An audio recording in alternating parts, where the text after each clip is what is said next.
I just wake up in the morning and I yell a lot, even though it's way too early. It's fun though. Wake up, wake up, wake up!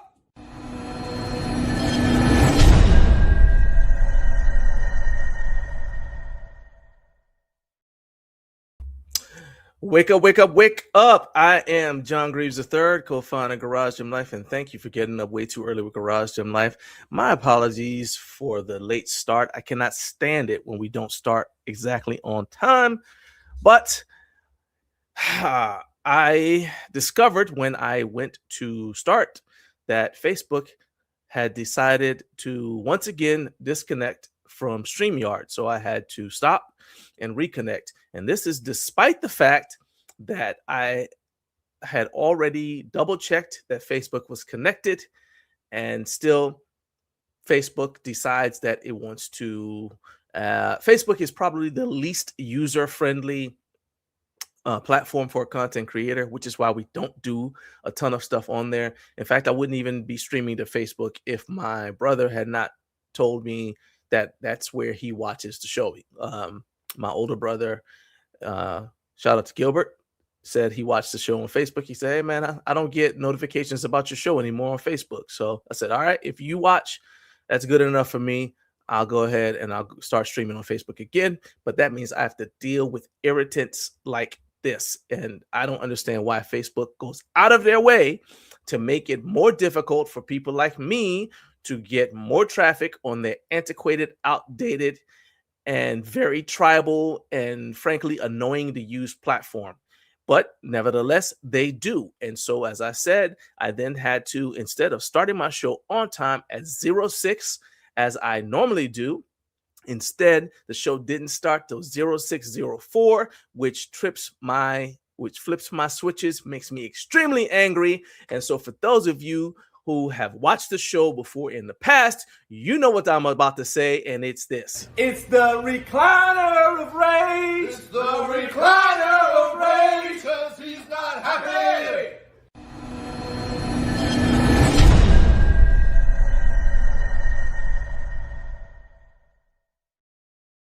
Okay, and now that we've gotten that off of my chest, I can now return to my happy and friendly self.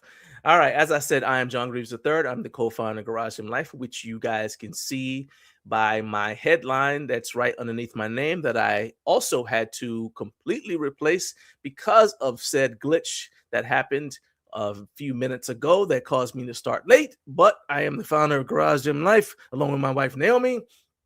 And normally on this show, we talk about fitness-related content from a home gym perspective, get your live reactions to the topics that matter to the home gym community, and we have a lot of fun. I promise you, it's not always bitterness and anger on this show. We typically have a lot of fun along the way. So if this is your first time checking out this show, it's not going to be a hate fest for the next 3 hours. I promise you, you're going to have a good time today. Do me a favor, hit the like button and hit subscribe, and I will go ahead and let you guys know what's going to be on the show today. So in the first hour, which is now, we're going to have news and other things. That's where I tell you about home gym, home workout, at-home fitness related content that's come across my desk.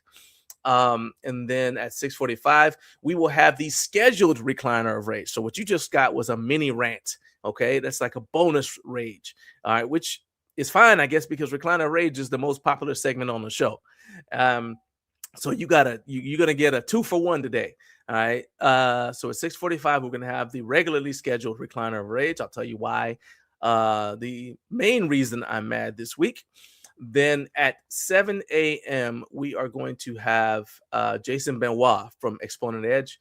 He's going to be coming on the show, and we're going to be discussing and unpacking an announcement that he made maybe 2 weeks ago on Instagram and in his email newsletter. There are a lot of content creators talking about it. I've seen multiple videos where people are talking about it because Jason has announced that the partnership, the business relationship between Exponent Edge and Freak Athlete is no more. And his announcement was intended to clarify things, and it did not. It led to more questions. So Jason's going to be on here to answer those questions today. Then in the third hour, we're going to have Joe Ellis from ChiselFit. ChiselFit makes some pretty interesting and innovative products that I think are a good fit for the home gym community. And he's going to be coming on here to talk about the founding of his brand, why his brand is a good choice for those of you who are looking to set up a home workout space. And also, I asked him when I sent him the questions, I asked him if he could kind of give some lessons learned at the end of our segment that will kind of help those of you who are entrepreneurs who may be not necessarily following in his exact footsteps, but who may need some encouragement as you start your journey to create products that add value to the home gym community or whatever community those products are intended to serve. Okay. So now that you guys know what's going to be going on, hit the like button, hit subscribe, and let's go see who is in the live chat today. As always, we're going to start up at the top. And the first guy in the building is my guy, Carlos at Charlie BSR. He is the head founder. I don't know if that makes sense, what I just said. And potentially I need to say pause. All right, who is the founder and head content creator at CBS TCR YouTube channel. That channel is a must watch for my wife, me, and occasionally our little girl, because Carlos does live streaming. We're into video games. Carlos live streams video games on Friday and Saturday evenings, and you get to laugh along with him. And also, he kind of gives you tidbits about the movies that he's seen, because Carlos sees a new movie. He's a movie reviewer, and he sees a new movie just about every week. So you guys can ask him about, you can go in the live chat and ask him, hey, what'd you see this week? What did you like? That kind of thing. So it's a really, really good time. So you guys make sure you check out his channel. He said, peak edutainment this show is. I wouldn't miss it for all the bacon. Hey, bacon's included with this show. Everybody go make some bacon right now, but take me along with you. He said, wake up, wake up, wake up. Colonial Barbell Club. What's up, man? He said, wake up, wake up, wake up. All right. He's down there. I know you're at work right now. I think you said that muster just occurred or it's about to happen. So I appreciate you tuning in. Balance and Grace Coaching. What's going on, Letha? Said, good morning from Bitter Cold, Alabama. Hey, look, people think the South doesn't have winter time. Yes, it does. It may not have that stupid winter that they have in places like Chicago and Minnesota and Minnesota and places like in Alaska, but it's cold enough to me. So yeah, I got on a couple of layers. I'm down here shivering with you.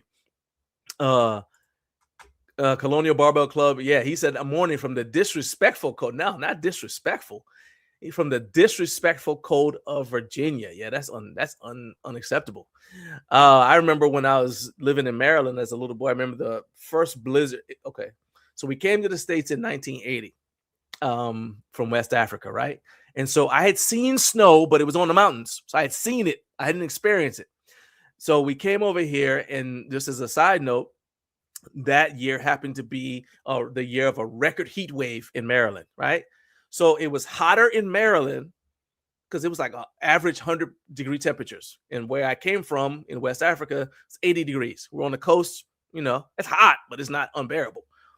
Get to America, 100 degrees every day, okay? We came in August, all right? Then that year, wintertime comes, there's snow on the ground, this stuff is cold, I don't like it.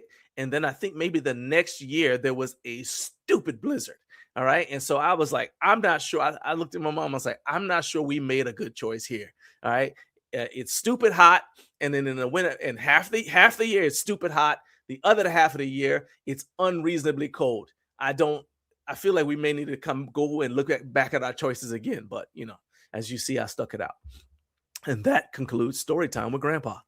Let's see. So we've got the question of the day for those of you guys who were already here, and we'll circle back around to it. But if you guys want to start putting your answers to this question, go ahead. My question is, which brand in your experience has the best customer service? Don't tell me what people say. Don't say, well, I've heard that, or a lot of people. I don't want to hear that. I want to know which brands, and it's kind of long in the live chat, but I want to know which brands have given you a great customer service experience. So I'm trying to hear your personal experience, okay? Not something you've heard. My cousin got to no, I want to hear that. I want to hear what you bought something from a brand and they treated you well. Add that in the chat so that we can so that basically we can shout out the brands that are doing things the right way, because we always complain about brands that do it the wrong way. I want us to also at the same time shout out the brands that are doing it the right way. So put that in the chat. If you're watching on replay, make sure you put it as a reply to the comment, because this comment will be the question of the day will be a pinned comment. So you can, if you come see it, you first encounter this show in January of 2030, it's going to be pinned. I still want to hear from you. Which brand has treated you the right way? So let's go ahead and give them some good publicity. All right. Man who parks in gym. What's going on, man? He said, I started to wonder if it's even Friday today. Hey, look, man, I apologize for being late. And you know what? As part of that apology, I want to let people know that MWPIG5 saves 5% at Prime USA, Prime Fitness USA. So if y'all didn't know that, we got to get that word out there to let people know. All right, MWPIG5 saves 5% at Prime Fitness USA. Okay, this is not a secret. This is something to tell the world. I appreciate you being here, man.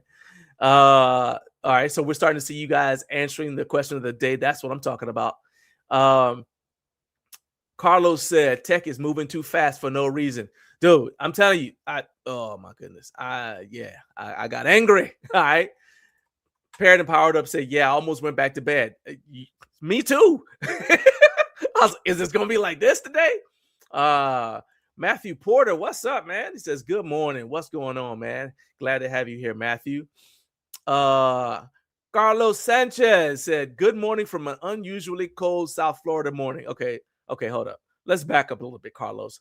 All right, this is where we got to do some fact checking. All right. You said South Florida and unusually cold. Now, I realize that it snows in Hawaii sometimes, but what's your South Florida definition of unusually cold? What is it, like 60 degrees? You know, was it the temperature plummeted to 75? How cold is it down there? Let me know.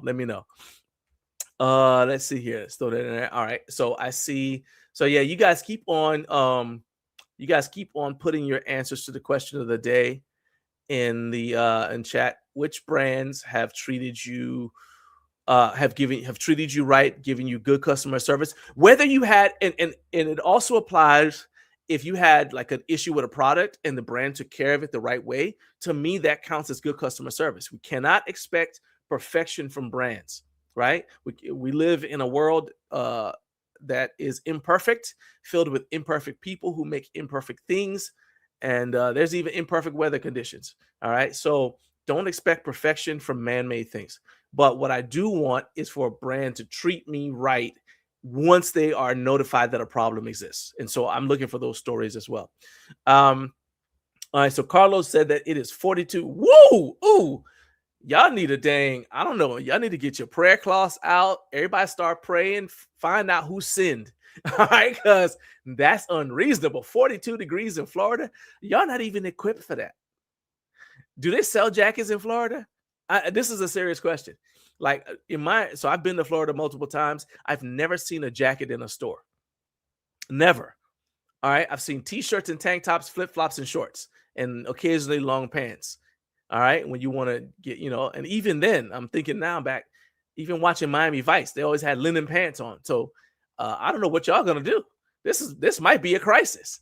Are we about to start having how like they do like the whenever like a natural disaster hits a state and people start doing telethons to like gather like coats? Are we gonna have to like gather coats and send them to Florida to help y'all out? That's crazy, Carlos. Prayers for Florida, because I know y'all ain't ready. Carlos said it's 48 degrees in Houston. Yeah, but I don't feel sorry for y'all because y'all just had an ice storm a couple years ago. So you and I had this discussion. You need to if you don't have some sort of generator and some sort of and I actually lived in Texas for a little bit, like for a summer. And then I've been there in the winter maybe twice. So I know it gets cold there. Okay. So if you live there, you're from there. In fact, I remember you telling me that you've never left the state. So you should be prepared. I don't feel sorry for you. Carlos is the one who's been ambushed by the weather. Let's throw this here. And let's see. Carlos said it's cold out here. I'm going home to watch the show inside. Hey, I told you need to stay out them parks. All right, stay out them parks. Hey, look at it now. Everybody says so. In New Hampshire, it is 11 degrees. Okay, that's a 1 right next to another 1. All right, which is 2 reasons to not live there. All right, 11 degrees. Yikes, that's horrible. Oh my goodness. Oh, that's horrible. That's horrible. All right. So that is who is in the live chat, and it is now time for our first segment. We got to get back on track. So it's time for news and other things. Let's go.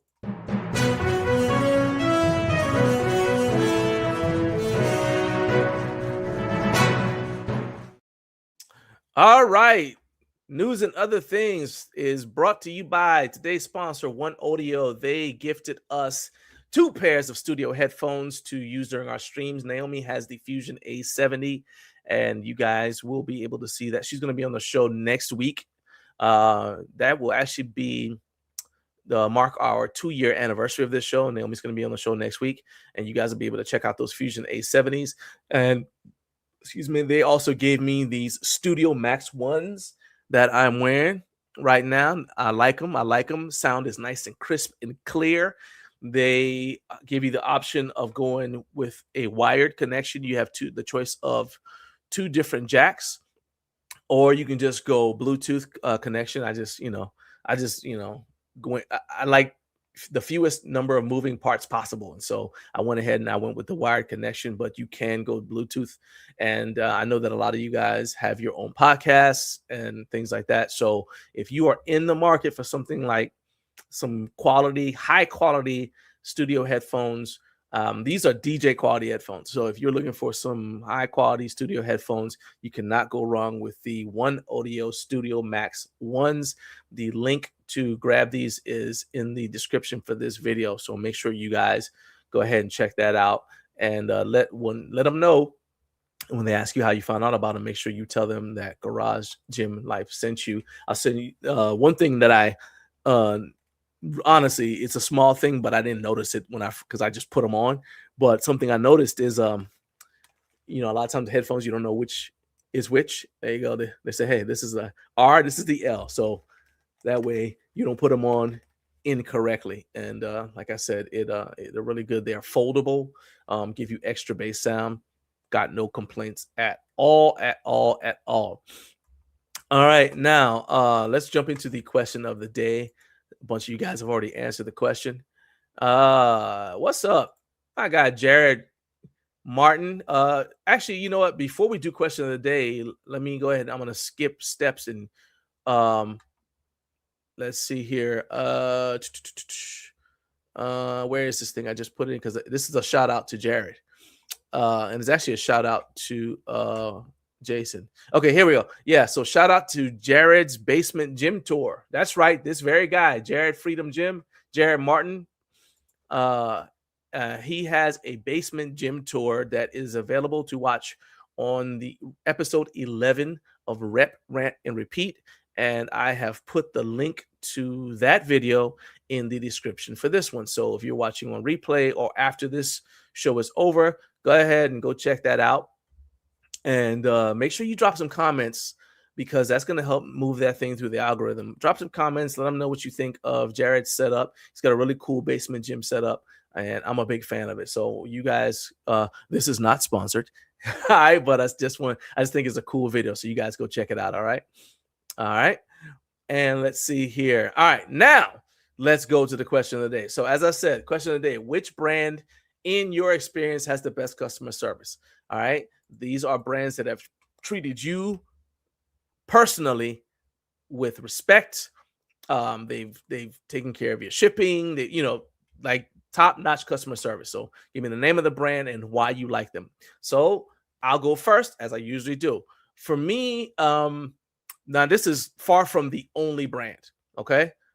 But I would say that this is far from the only brand that has good customer service. But as far as which brand just immediately jumped to the forefront when I thought to myself, well, who's got the best customer service? Where have I had the best customer service experience? And I gotta say, it is Freedom Strength. So Freedom Strength, listen to my needs. I got Ashton over at Freedom Strength. This is not sponsored at all. So they, in the past, in year one of this show, they were a sponsor, but they're no longer a sponsor. So when I tell you guys good things about Freedom Strength, it's literally just because I truly believe in their product, okay, or products. So what they are is, for those of you who don't know, is they are a distributor of equipment. They don't make anything; they distribute equipment.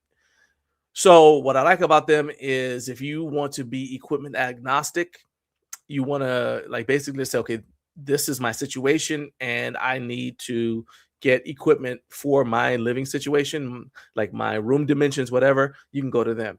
And so what I liked about them is I have used them on multiple occasions. Ashton always listens to my needs. He makes suggestions. He asks good questions. And then on top of all that, he always makes sure that the shipping is a painless process. So he's often shipped stuff to me by freight.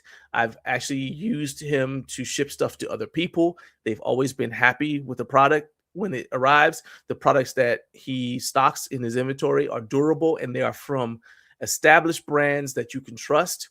And even with the used products that he sells, he makes sure that those products are in good condition before he sells them to you.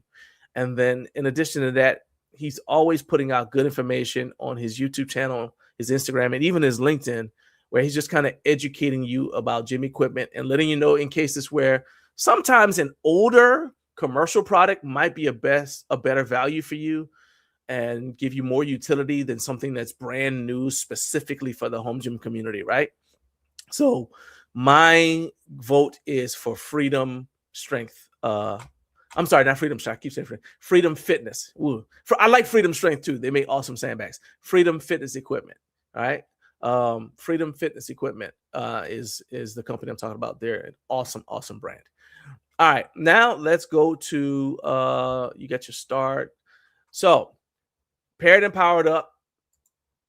Perrin says she's going back to bed. So until Joe comes on. So she's not here to kind of unpack this more, but that's okay because I happen to agree with her that Fringe has excellent customer service. She says, answer of the day, Fringe all the way. I'll tell you guys a story, right? Just to let you know the kind of character that Peter Keller over at Fringe Sport has. And this is not something that you would normally hear anywhere, okay? So I was at Home Gym Con, and I want to say it was year 2. It's 2024, last year in French Lick. So went there, and that's the year that Tim Stewart. I kind of let I got Tim Stewart in for his first trip to Home Gym Con. I needed somebody to help me out because Naomi had to be with our daughter in Florida for a cheerleading competition. So I basically told Tim, I said, hey man, I'll get you in, under me if you'll help me out. And he said, sure. So I say all that to say, normally if Naomi had been with me, this wouldn't have happened. But I'm glad it happened because now I can tell you the story. So I said, before everything starts, I want to find out my conventional deadlift max because I hadn't done any conventional deadlifts in a while. So I was like, let me just find out what my max is. So I worked up to, it was like 495. Shout out to Keith from the No Wine Cellar for loading plates for me. And so I worked up to like 495. I think I could have gotten more, but that's all the plates that they had. So whatever. Anyway, so I get all done. I'm excited. I'm like, all right, let's go. And we're going to go start filming, right? So I had taken my wallet out of my pocket so I could deadlift. And I forget where I put it. To this day, I don't know where I put it, but it was somewhere at the Fringe Sport booth, right? Peter found my wallet and kept it until, and then told everybody to let me know that he had my wallet, right? So I didn't have to, not only was it not like, somebody nefarious didn't get it, but also I didn't have to, it's a busy day. I didn't have to like go all the way up to like the customer service desk for the hotel or, the front desk for home gym con. I didn't have to do all that. I just had to find Peter. And he was like in the same, generally around the French Sport booth.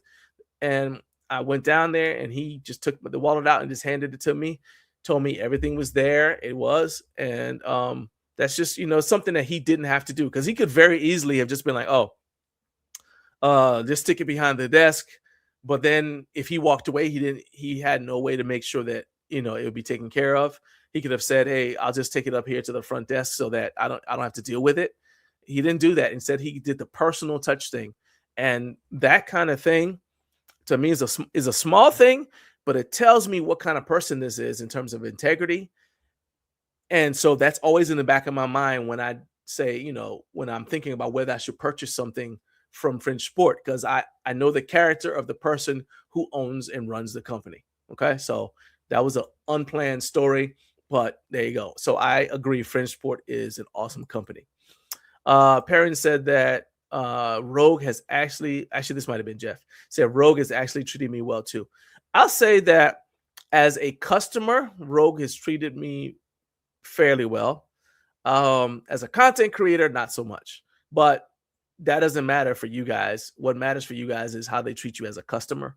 And I don't have a ton of Rogue products, but there are a couple of things that we have here in the house that are Rogue. Is a barbell and some Hatfield handles. Maybe one other thing, the Rogue, and we've had them for a decade. I just thought about when we bought that barbell. It's a Rogue deadlift bar, and we bought it in 2015. So we've had that bar for a decade, and it's still going strong. I'm going to be using it this afternoon. It's working just fine. The knurling isn't quite, a lot, enough anymore, but the bar itself is holding up really well. Okay. So yeah. All right. So Manu Parson Jim says Rogue is going above and beyond on numerous occasions. He said, although my data may be skewed because I probably placed more orders through Rogue than any other single company in the space. Yeah, but the flip side of that is you probably wouldn't be going back to them if they weren't treating you well. So there you go. Let's see here. So now we're caught up on the starred comments. This actually is a good question. Jared wants to know from Jason, have you had much customer service experience with Prime? That's a good question, considering, as we just mentioned, MWPIG5 saves 5% at Prime Fitness USA. All right, I don't know if I mentioned that or not. All right, so throw that in there. Jared said also, thanks to you and to Jason, always enjoy talking about the home gym setup. Yeah, man, I thought it was nice. I mean, I'd seen it before, obviously, but you're always adding new stuff, so it's always cool to check out any updated videos that you get out there. The royalty. Okay, hey, I'm taking money. I tell everybody, it's not sponsored, but I'm taking money. So if you insist on sending me money, I'll take it. Okay. Matthew Porter said it's cold. It's 33 degrees. That's even worse than what Carlos said. 33 degrees just outside of Tampa. I don't know what's going on with y'all, but like I said, man, if I were y'all, I would immediately organize a fast, commence praying. Y'all need to figure out who did the wrong thing and fix it, because your temperature is going in the wrong direction. All right, that's horrible. That's horrible. Rex Peckinpah, what's up, Coach Rex? He said, I have had great experiences with Bells of Steel. I've ordered items that always arrive in good condition and in a timely manner. Those are two of the most important things. How does it look when it gets to my house, and how long does it take before I get it? I love it. Rex said, I've also gone to the indie showroom, and Andrew is awesome. Andrew is indeed awesome. You guys remember Andrew was on the show a while back, and this is before our Black Friday sales show. He was just on the show, and I remember that people were asking him about like to do like that, track their shipments and things like that, and he's like right there on live on camera. He was like, okay, let's check on, okay, well, give me your order details. I'll fix it for you. Or let me find out where it is in the process. I mean, that's above and beyond. So yeah, I'm a huge fan of, I am a huge fan of Bells of Steel. Jason said, Jared, my encounters with Prime customer service have been minimal and mixed. Ooh, that ain't good. That ain't good. All right. Jesus Tapia 3238 said, I made it. Hey, what's up, man? Glad to have you here. So we're talking about the question of the day. Actually, we just wrapped up talking about the question of the day, but go ahead and throw your answer in there. It's basically put down the company that is giving you, the company in the home gym space that has given you the best customer service. All right, go ahead and shout them out, because I want to shout out the companies that are doing things the right way. I don't want to just complain about companies that are doing things the bad way, that are giving bad service. JBTV, what's good, man? He said, what's up? What's up? Dustin says, morning class. Hey, good morning. Everybody take their seats. Turn in your books to page 5. And we're going to now be talking about something I mentioned in the maybe I talked about it in December. I don't remember. Maybe one of you guys remembers. I know I talked about it within the last 3 months. And that is, remember when I asked you guys about taking fitness vacations? Well, apparently the Runcation movement is taking off. And to talk about that, that leads us to, that's right, the first screen share of the day. Okay, so let's go ahead and I'll share our screen. Let's go down here. Boom. All right, this story comes from Athletech News. If you guys aren't subscribed to Athletech News, you should go ahead and do it if you care about all this random stuff like I do. Now, warning, is not always going to be home gym news. It is also going to cover it's just fitness industry news. But you can pick up a lot of good nuggets, which is where I get the stuff I tell you about. A lot of the stuff I tell you guys about. So what is a runcation? That's basically where you enter a race. All right. You sign up for a race. So you're going to enter this race, but you make a vacation out of it. And this is something that I know people who compete in powerlifting sometimes do. My guy, Perry Ellis Jr., shout out to P. Jeezy, real strong dude. He said anytime one of the things that was a factor whenever he would pick a competition or a powerlifting meet is basically what else is there to do at this location, because his wife and his son would go with him. And he's like, after the meet, we're there all day at the meet. And actually, Perry is a strong enough dude that a lot of times he was lifting in the evening sessions, right? Well, that means his wife and son are there, and they don't want to just sit around the hotel with nothing to do, watching him sit still and do nothing. So they'd have something to do. So he picked places where there'd be something for them to do. And then after the meet is over, there's something for all of them to do as a family. So the Runcation movement is based off of a similar concept, right? So here's how it works. All right. Essentially, one of the things that's spurring it also is the fact that more and more people are participating in marathons and ultra marathons, right? Half marathons, marathons, and ultra marathons. More and more people are doing it, whatever reason. All right. You can go right ahead and not sign me up for any of those, but people who are doing it are into it, right? And one of the things is you got like the big races. So you got the Boston Marathon. I want to say, like, what's another one? What's another big marathon? I don't do that marathon running. The New York Marathon. Here it says the London. I didn't even know London had a marathon, but now I do. So all right, so you've got there's like 7 major world marathon races, right? And if you have a marathon that's in a smaller place, it's like, well, how am I supposed to compete with the Boston Marathon? And the answer is they do a runcation. So and I'm gonna name some of the ones that are kind of some good destinations. So if you know somebody who's a cardio fiend, you've got here's some of the choices. You can say, hey, look, if I got to go, and let me say this too, because Naomi does triathlons, I understand, right? So when you go to any sort of race, so think about it, at a powerlifting meet, you're pretty much inside a building, or strongman competition. You're in a location. There's kind of like there's other people to talk to. You kind of like there's stuff going on, right? When Naomi does her triathlons, you're all excited because the person you're there to support is at the starting line. They get ready to go, and she goes and runs to the water, gets in the water, and then you basically everybody's squinting. Mental note: I need to get some binoculars. Because she's gonna go back to triathlons. She's already looked at races and figured out the ones she's gonna do this year. So I need to get some binoculars so I can keep track of her in the water. But anyway, so there's still the anticipation. So you're watching them race, right? So they're swimming. Then they hit the turnaround point. They swim back. All right, you're engaged. They come out of the water. You're like, yeah, you're cheering for them. Okay. Then they're gonna go over to the bike. Right. So you kind of like you follow them as far as you can, cherry. Yeah, keep going. You can do this, all that kind of stuff. Right. They get on the bike and then you watch them ride the bikes away. And at that point, you got nothing to do but wait for them to come back. All right.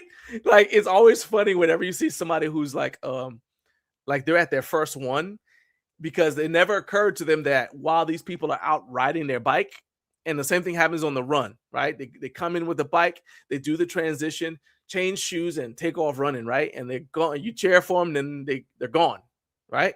They're not running around a track, they're gone. So now you like, okay, now what do I do, right? So if you are experienced at this sort of thing, you bring something to do. I take a book, right? I take a book to read, and chairs, all that kind of stuff. So the people who are not experienced, you just see the lost, vacant expression on their faces. So they're like, now what do I do? So now imagine that you're there at a marathon. This is 26.2 miles, right? They take off running. They ain't going to be back for a minute. They're not going to be back for a while. What are you going to do while you wait for them to come back? All right. Sometimes there's not really anything to do. Like, occasionally they'll have like places you can grab something to eat, set up. But a lot of times they don't, especially with smaller races, they don't have anything for you to do. So you kind of just there. Like, what do I do now? So the payoff for this is these runcations, right? So it gives you something to do. And the Bermuda Triangle Challenge, so they've already got one strike against it, all right? Because Bermuda Triangle is where you go to disappear and never be heard from again. But the Bermuda Triangle Challenge lets you do a 1 mile run on Friday. Then you don't have to do all of them, all right? But if you're really in it, you can do a 1 mile run on Friday, followed by a 10K run on Saturday. And then you can do either a half or a full marathon on Sunday, or I'm sorry. And that's all in one weekend. So Friday, you do the 1 mile run. Saturday, you come back, you do a 10K. And then Sunday, you can either do a half or a full marathon, right? And you're in Bermuda. So there you go.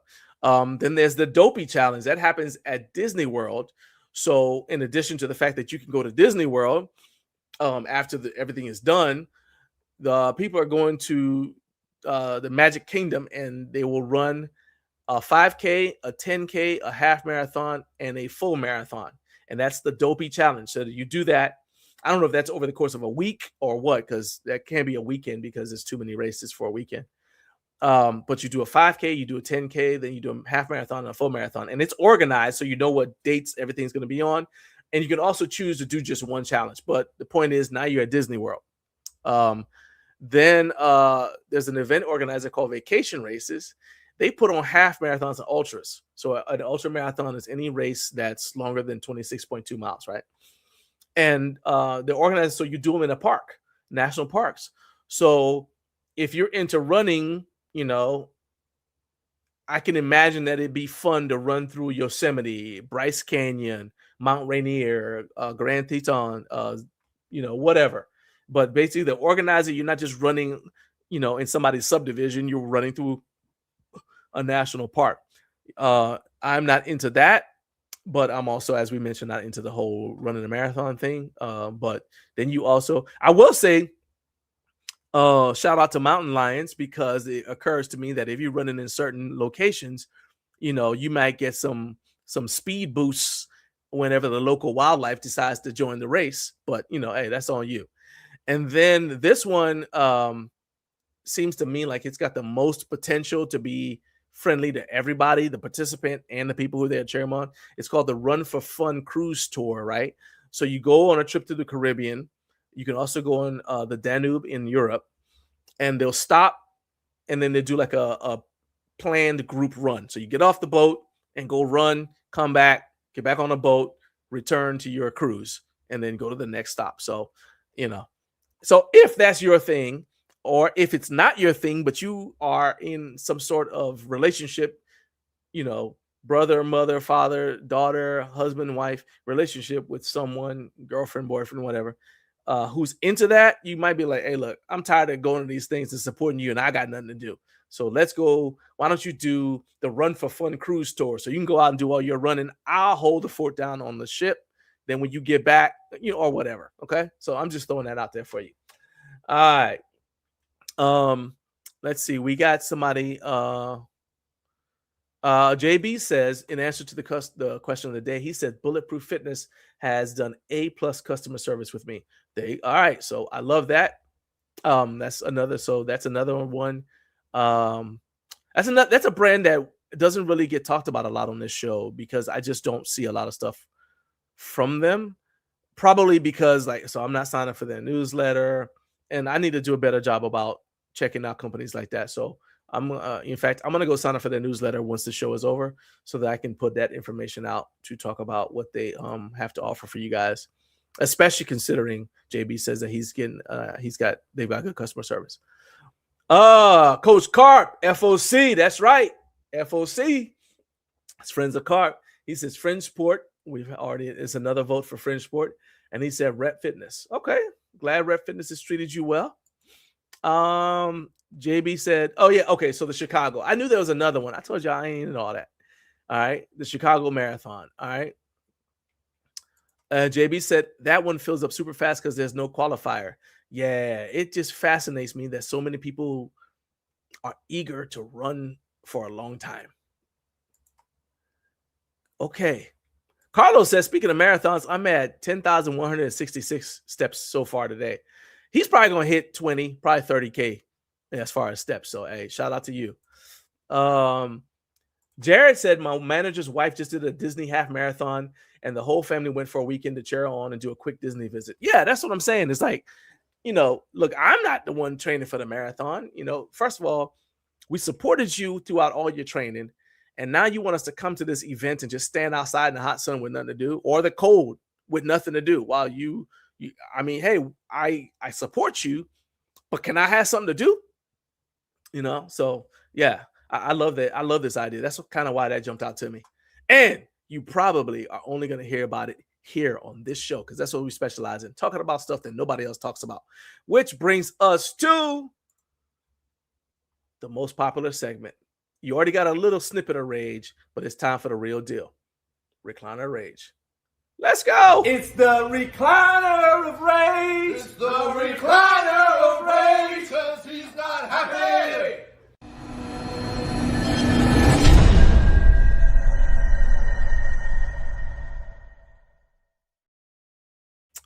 Okay, so today's Recliner of Rage is dedicated to, let me see, I'm gonna make sure I say his name right, at Mediterranean D. Okay, so at Mediterranean D, if you happen to see this, and it's unlikely that you will, but let's say you do, just know that this entire segment is dedicated to you. So why is Mediterranean D the subject of Recliner of Rage? All right, so you guys know that I did a series where I compared the Infinity Bench from Exponent Edge. Jason Benoit is going to be on the show later on today, coincidentally.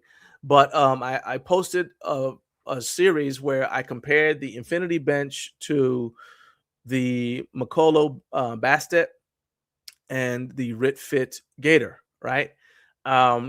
So in the infinity bench video, um, I talked about one of the things that I mentioned that needed to be kind of like fixed is the closed ladder system, right? So I received the updated ladder system, and then I did a video where I did an unboxing. So as a result, so my unboxing videos are raw. I don't edit them, right? So they end up being longer, but it's one of the things that I do for the members primarily, um, because I figure you guys are, number one, you're more invested in the channel, so you can probably handle a longer video, and number two, I don't just, it's not just unboxing. I'm also talking um, and giving you like tidbits that you wouldn't get in a straight like first impressions edited review video that I edit down to make like 10, 12 minutes or whatever, right? So anyway, I did it as a unboxing video. It's raw. I think I put some B-roll in it, but that's really it as far as edits. And Mediterranean D had questions about the ladder system, and he actually had questions on multiple videos from the series, right? I answered all his questions patiently. And then he apparently bought the Infinity Bench, right? So how he got to be the subject of Recliner Rage is he saw that the Infinity Bench ladder upgrade was out, and he posted on my video of the Bob and Brad D6 Pro. Okay, so the video he made this post on had nothing to do with the Exponent Edge video. Okay, still, it's a comment, it's engagement, whatever. He said, "Hey, when's the basically he said, when's the Infinity Bench ladder upgrade video going to be released for members?" Right. So the way he phrased it made me think that he had in fact, you know what? I'll just share the screen so you guys can just see our exchange. Because the way he phrased it made me think that he had that he was a member and he hadn't seen it yet, right? So he says, when does the members first open for the ladder system review you just did on the Infinity Edge? And so I said, oh, okay. Well, if you're a member, you should be able to watch it already. And I gave him the link because I said, well, maybe he hadn't found it, you know. I should have known he wasn't a member because all the members, you get like a little icon next to your name. But all right, whatever. I saw it on my phone and whatever, right? So he came back with, I'm not. I said, he said, I'm poor. Please release it soon. I beg of you. I'm like, what? I said, well, I said, okay. I said, well, you realize that, I said, it is going to be released, but you realize that membership is only, I don't know why it says 9 ounce cents a month. That shout out to speech to text. I said, it's only 90. So it's basically 99 cents a month. So for less than $1, you could have watched it already, right? And I said, you should consider joining. We got a lot of good content that only our members get to see. It's probably the most affordable membership on YouTube, which is true. He says, and this is where things took a left. He said, I bought the bench on your recommendation. Now I'm paywall to see a 45-minute review on a ladder. I spent enough on the bench. I said, okay. Well, look at it from my perspective. I paid for the bench, spent the time to shoot and edit the video to provide a service to help you make a better purchasing decision. I also spent the time answering your questions about the bench and its competitors, all for free. Now you want to watch a video about the upgrade to that bench, but you don't value what I do enough to spend less than $1 to support the channel. And you also, and this is really what made me mad, you also want me to break the agreement I have with people who do value the channel enough to support it financially. So I can, and you want me to publish the video just early, just to satisfy your curiosity. It's just $1. I get it, but it tells me everything about the value you place on my time. I tell you what, use the chat feature on the website where you pay for the bench and ask them about the upgrade. They won't charge you a thing. The review will drop when it's scheduled to drop and not 1 millisecond sooner. Okay? So that may sound a little harsh, but here's the thing. It's not even, look, I get it. The whole, and I went through, and he's like, oh, I thought that they sent you the bench for free. All right, no, you didn't, because I say in the video that I paid for the bench. I've paid full price for the bench. But that's irrelevant. It's also not really relevant for why I'm mad. The fact that he was like, the fact that I spent a lot of time making the video, that I spent time answering questions, that comes with the territory. right? You say, I want to be a content creator. That means you're signing up to deal with trolls. You're signing up to answer questions. You're signing up to work and basically a lot of times either not get paid at all or get severely underpaid. That's not the problem. What flipped my selector switch to full auto is because he said just because he wanted it to be convenient for him, he wanted me to make it public so he could watch it, despite the fact that part of the agreement I make with the channel members is that you channel members will watch the videos before everybody else. So never mind that I gave my word. Never mind that there are people who do value what we do enough to spend money on it. Because it's not convenient for Mediterranean D, I should break my word, which ain't happening, and just make it public to satisfy his idle curiosity about a bench that he's paid money for to find, so he can find out something that he can very easily find out just by using the chat function on the website where he bought the bench.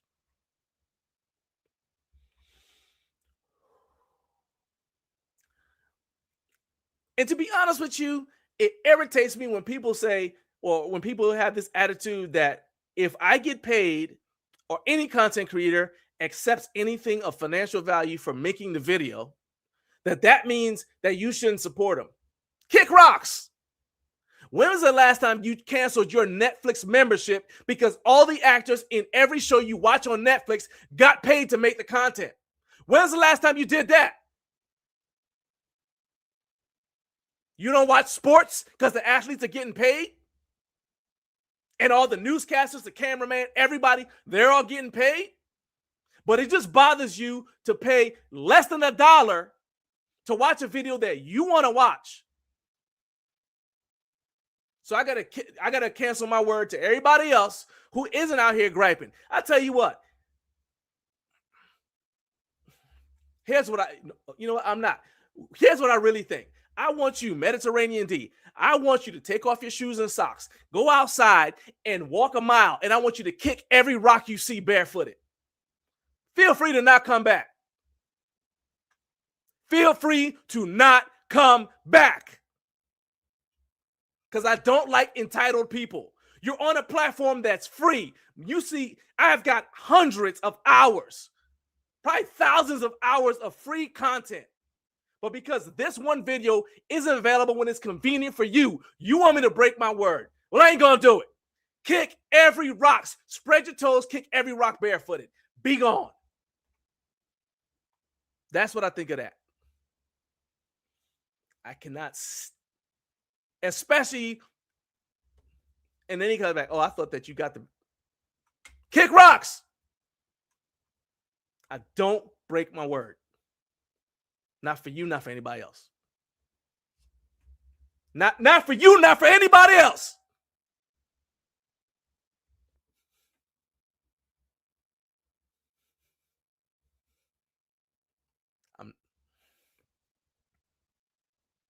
I'm going to stop talking about that. I'm going to stop talking about that right now. Okay. Within 5 minutes, we're going to be adding LinkedIn, which is another reason why I'm going to calm down. And we're going to be adding my guy, Jason Benoit, to the studio. And we're going to dive into the what's going on between he and Freak, or I guess what's not going on between Jason, Exponent Edge, and Freak Athlete. And hopefully we're going to answer all the questions you guys have. So do me a favor. If you have questions that are related to the Freak Athlete Exponent Edge situation, go ahead and start putting them in the chat. I'm going to star them so I don't miss them. And then that way I make sure I get to them. But of course, you can also add questions as they occur to you, okay? And if you are watching on replay, shout out to the replay gang. I appreciate you guys spending time watching the show on replay. Go ahead and put your questions in the comment section, and I will forward questions that were not answered during the show to Jason to get him to circle back around to answer those questions. All right. So Carp said, play the calm down video. Oh, you know what, Carp? Okay, I will play the calm down video right now. That's a good idea. That's probably a good idea. Okay, calm down. Take a breath. You don't need no high blood pressure, plus you got a whole show to do. So just calm all the way down. That's better. All right, so I'm sending a message to Jay. Make sure he knows I'm ready. All right, cool. All right, now let's go ahead and jump into oh, hey, what's up, Colonial Barbell Club? What's going? Hey, you became a YouTube member. I appreciate it. Like I said, man, it is 99 cents. That is less, and even then, we get a percentage of that, right? So it's less than $1, but quite honestly, and I'll say this too, this is a little side note. One of the things that I said I wanted to do was to make this channel independent of the brands as much as possible. So if we ever get to the point where we I'd love to get to the point where we are 100% member supported, because then we would literally only do product reviews on the products you guys wanted, because you would be the ones paying for it, right? But so that just right there, I really appreciate that. Thank you so much, Colonial Barbell Club. Shout out to you. Let's see. And we got another one. Hey, Carlos Sanchez. Hey, what's up, man? So I hope you're staying warm. But okay, so Carlos, you guys may not know, Carlos is affiliated with Synergy Custom Fitness. All right. He's kind of a big deal over there. So he technically, like, we already have an affiliate relationship with that company. He technically didn't have to do that. So it actually means even more that he's willing to be a channel member out of his own pocket. Because he could very easily do what most brands do, which is, hey, we're already sending you money. We don't need to support you. I really, really appreciate you, Carlos. Thank you so much for believing in our dream and what we do over here. Now this is hilarious. So Kevin from Japan tunes in. He said, first thing I saw was the calm down Boys to Men version. Well, just rewind a little bit, and your kids can check out something that's, I promise you, probably going to be very entertaining. But to me, it's all about integrity. There are 2009 for you guys watching right now. Make sure that you are smashing that like button. Make sure you're hitting subscribe. Y'all, I guess I should mention this. We are over 80,000 subscribers right now, marching towards 100,000. And that is because you guys keep on not only subscribing, but you are sharing our video links out with people. And so that's helping us grow in a big way. And I got to say thank you to every single one of you guys who subscribed and who shares our links. Okay. So let's go ahead and let's add our friends from LinkedIn. And then all right. Yeah, there we go. All right. It is now 7:01 Eastern time, but 6 a.m. Central. Shout out to the Central Time Zone. We already had some Central Time Zone members here. Central Time Zone residents, I guess I should say, here. So thank you guys so much for joining our program.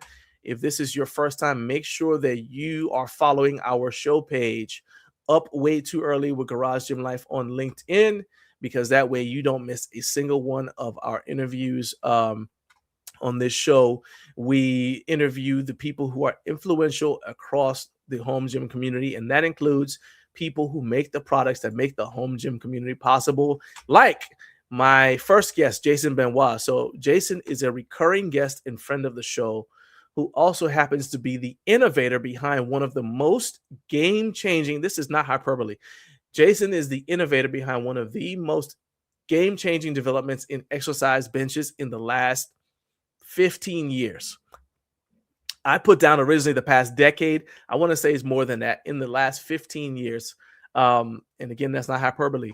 The Infinity Bench that was created by Jason redefined what an adjustable bench should be, starting with its unveiling at Home Gym Con 2024, and it spawned an army of imitators of the half bench concept. So Jason's going to be joining us today because he's finally ready to speak out about some of the behind the scenes challenges he faced in defending his IP from copycats, And he's also going to clear the air about a recent Instagram post, email newsletter where he publicly announced the dissolution of the business relationship between his company Exponent Edge and Freak Athlete, who are the developers of the ABX folding bench. So for all of you who are new channel members, Rex, Peck, and Paul, shout out to you, Rex. Hey, man, I appreciate all your support. And I appreciate you for being so supportive every time I encounter you, man, both online and in person. You're one of the people who fuels my fire to do videos and get guests like Jason on. And shout out to my guy Cart for the $9.99 super chat. Thank you so much. You know that money goes right back into the channel so we can have the best content available, so that we can, part of what we do is promote videos like this so I can get guests like Jason on the show. So Jason, are you ready? Thumbs up. All right, so everybody, let's bring our guest on. Y'all don't want to hear from me anymore. I know for a fact y'all are mostly here for Jason, okay? So I'm a side character. Here we go. Welcome, Jason Benoit. People want to listen to you, man. You got 80,000 subscribers, so people definitely want to hear from you. I just got a big family. Anyways. Hey, man, thanks. Hey, speaking of families, how's the family? Good, man. All good.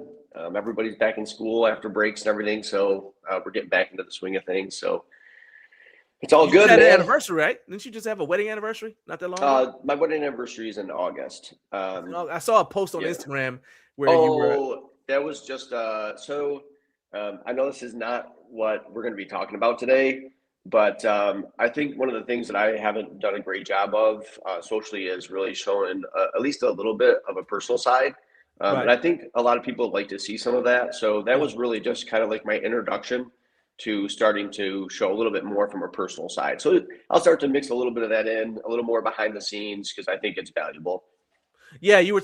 I just remember you were talking about your wife and how she basically supported you. Yeah, okay, yeah. Oh yeah. Hey, it's always look, we can't do this thing by ourselves. It is always appropriate and fitting to shout out our significant others because they are behind the scenes a lot of times. First of all, they listen to our crazy ideas when we wake up in the middle of the night and like, hey, I got an idea. Wake up. I got to tell you something, right? So shout out to Mrs. Benoit. All right. Yeah. So, man, look, let's go ahead and dive into this thing. And I understand this can be a little bit of a sensitive subject, so I appreciate you being willing to kind of unpack this. And I also appreciate the fact that you said you didn't want to create drama, you don't want to knock anybody, but you just want to kind of clear the air and also let other entrepreneurs know what you had to deal with so that it benefits them if they face a similar situation. So I really appreciate that. So let's start. So we've been going back and forth about some of the behind the scenes regarding your patent and your partnership with Freak Athletes. You have a legal team you're working with. So again, I understand if you can't go into detail with some of the questions I'm going to ask, but let's start by just going through a short timeline to get people up to speed. It doesn't have to be elevator speech, but it's like just get everybody up to speed about how the partnership with Freak Athlete came about. Yeah, so definitely want to share that. One thing I just want to kind of like bring up real quick is just a little bit about the bench. It'll only take a couple seconds, and I think it's important for people to understand like what really goes into like creating an idea or product. Listen, I bet you everybody on the show has had some kind of an idea at some point in time for an invention or creation that they have, and would love to see it come to life. And for some, they bring it, and then some they don't bring it. And often the reason you don't bring it is because of a couple of things: resources, time, money. You think it's not a good idea, et cetera, et cetera. But this Infinity Bench, I actually first started selling exercise equipment in 2022. That's not the start of the business. I was trying to license ideas years before that, and I think this experience tells me why it doesn't happen as much as people think that it should happen. Because a lot of it goes like this: unfavorable for one party or the other, right? So I started with my bench idea was literally the second product idea I had outside of my wall mounted and rack mounted GHD. Okay.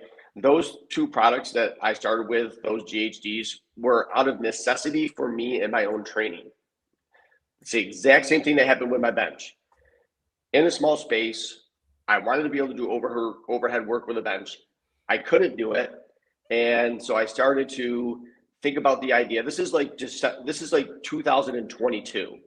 And I already had my engineer on board, and I was doing some drawings of what I thought a bench could look like to have a concept that could fold down a half bench.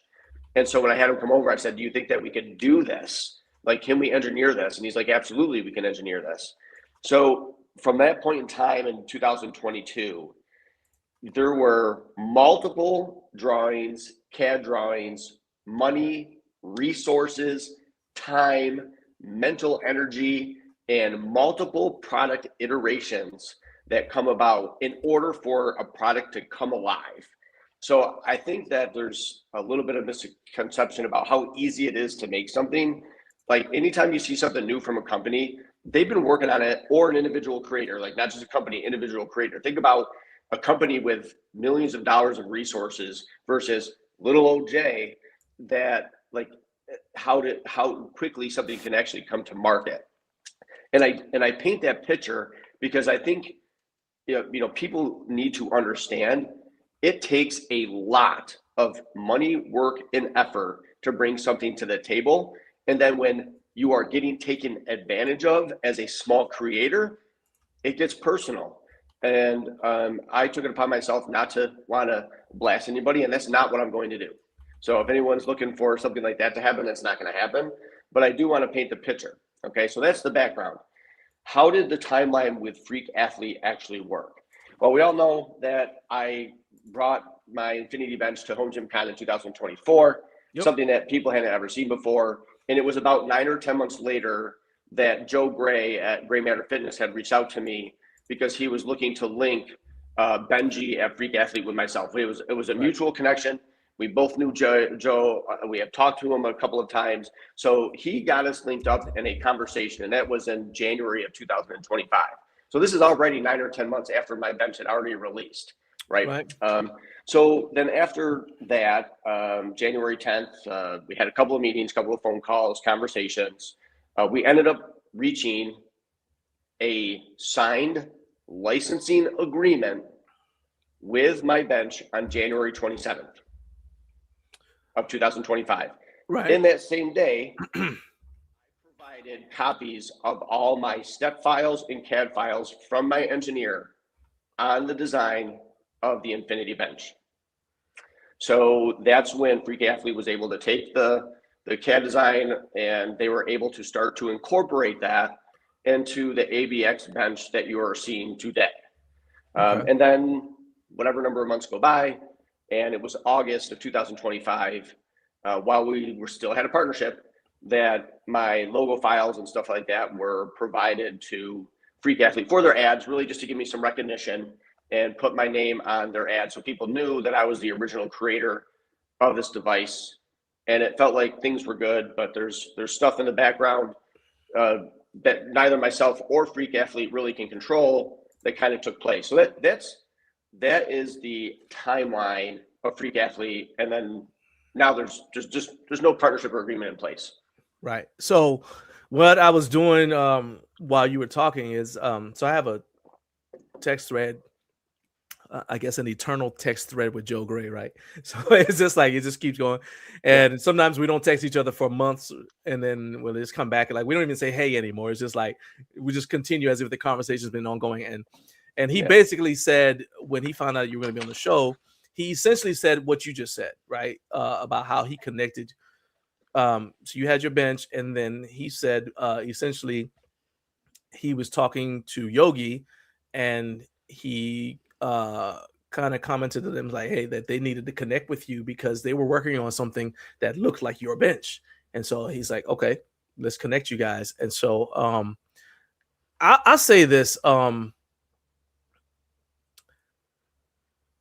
they reach out, you get connected with them, but why were you?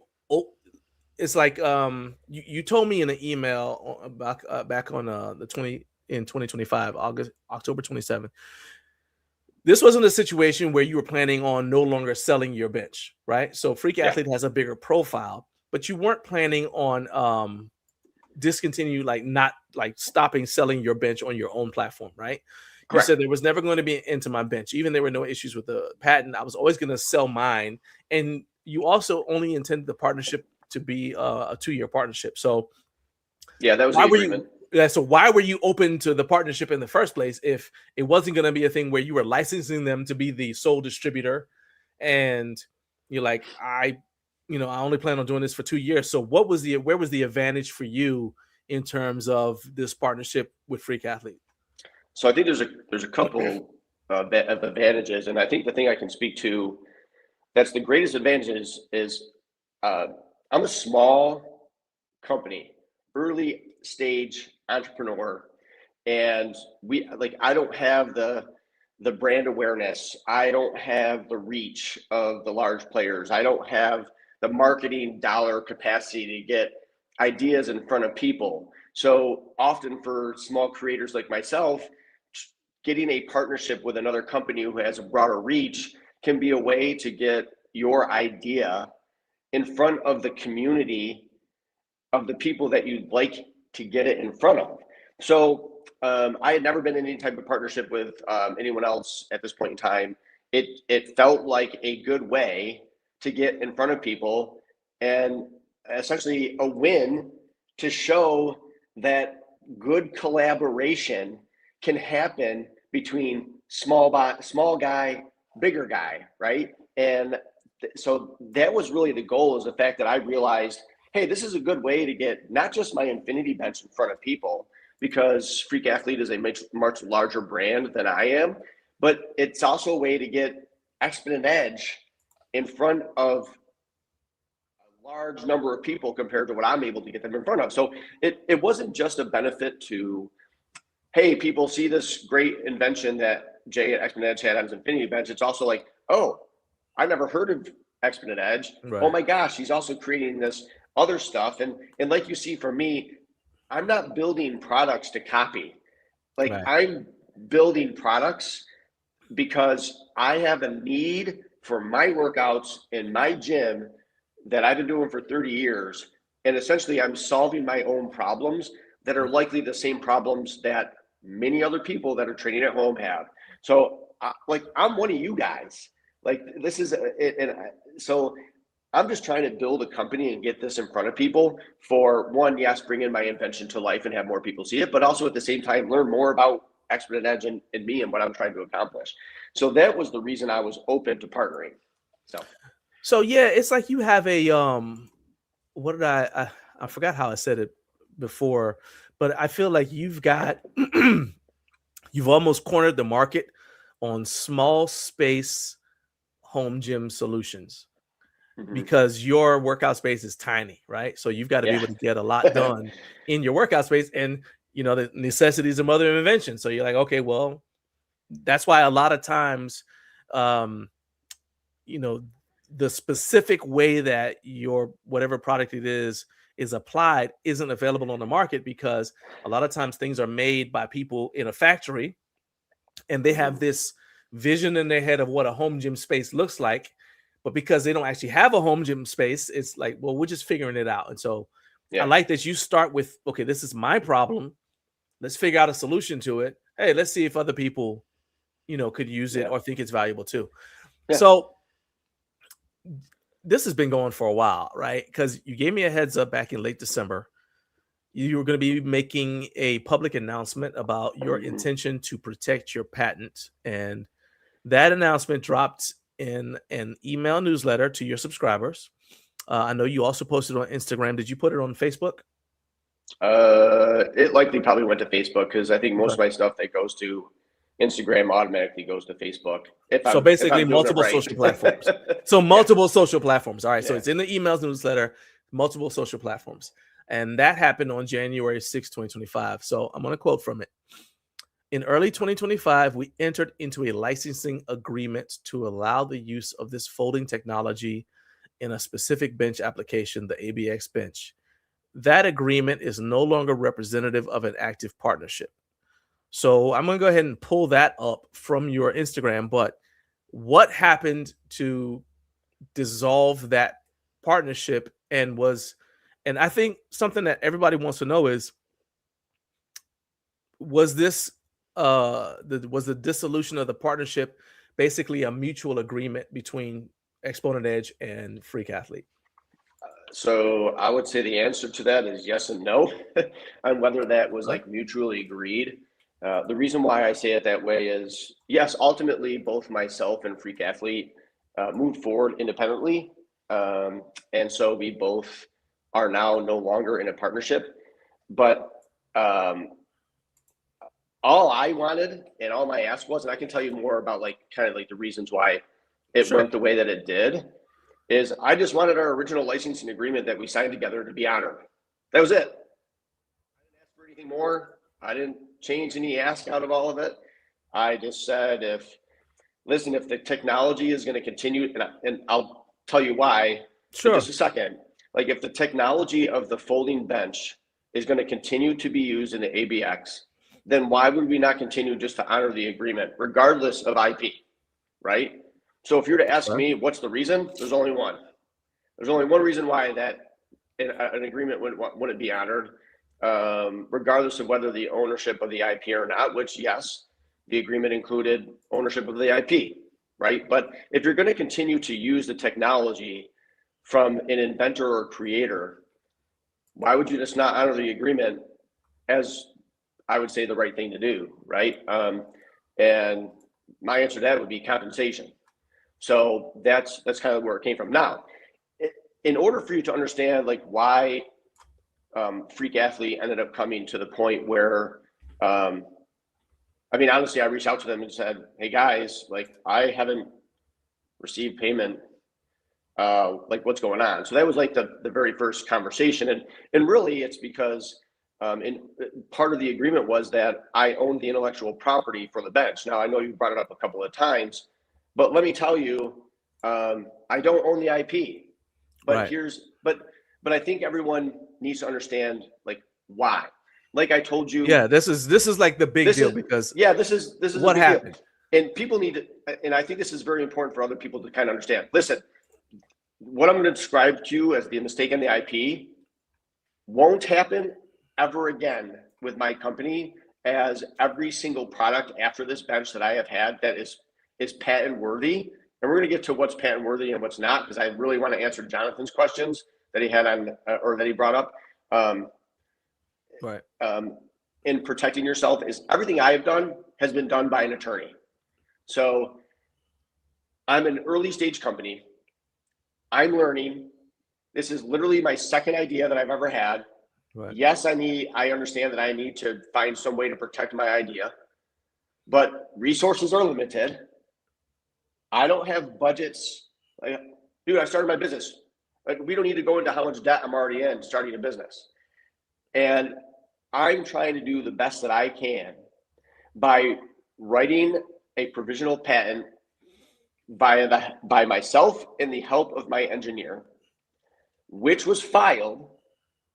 But ultimately what we found after, I believe it was an event that Freak Athlete went to internationally.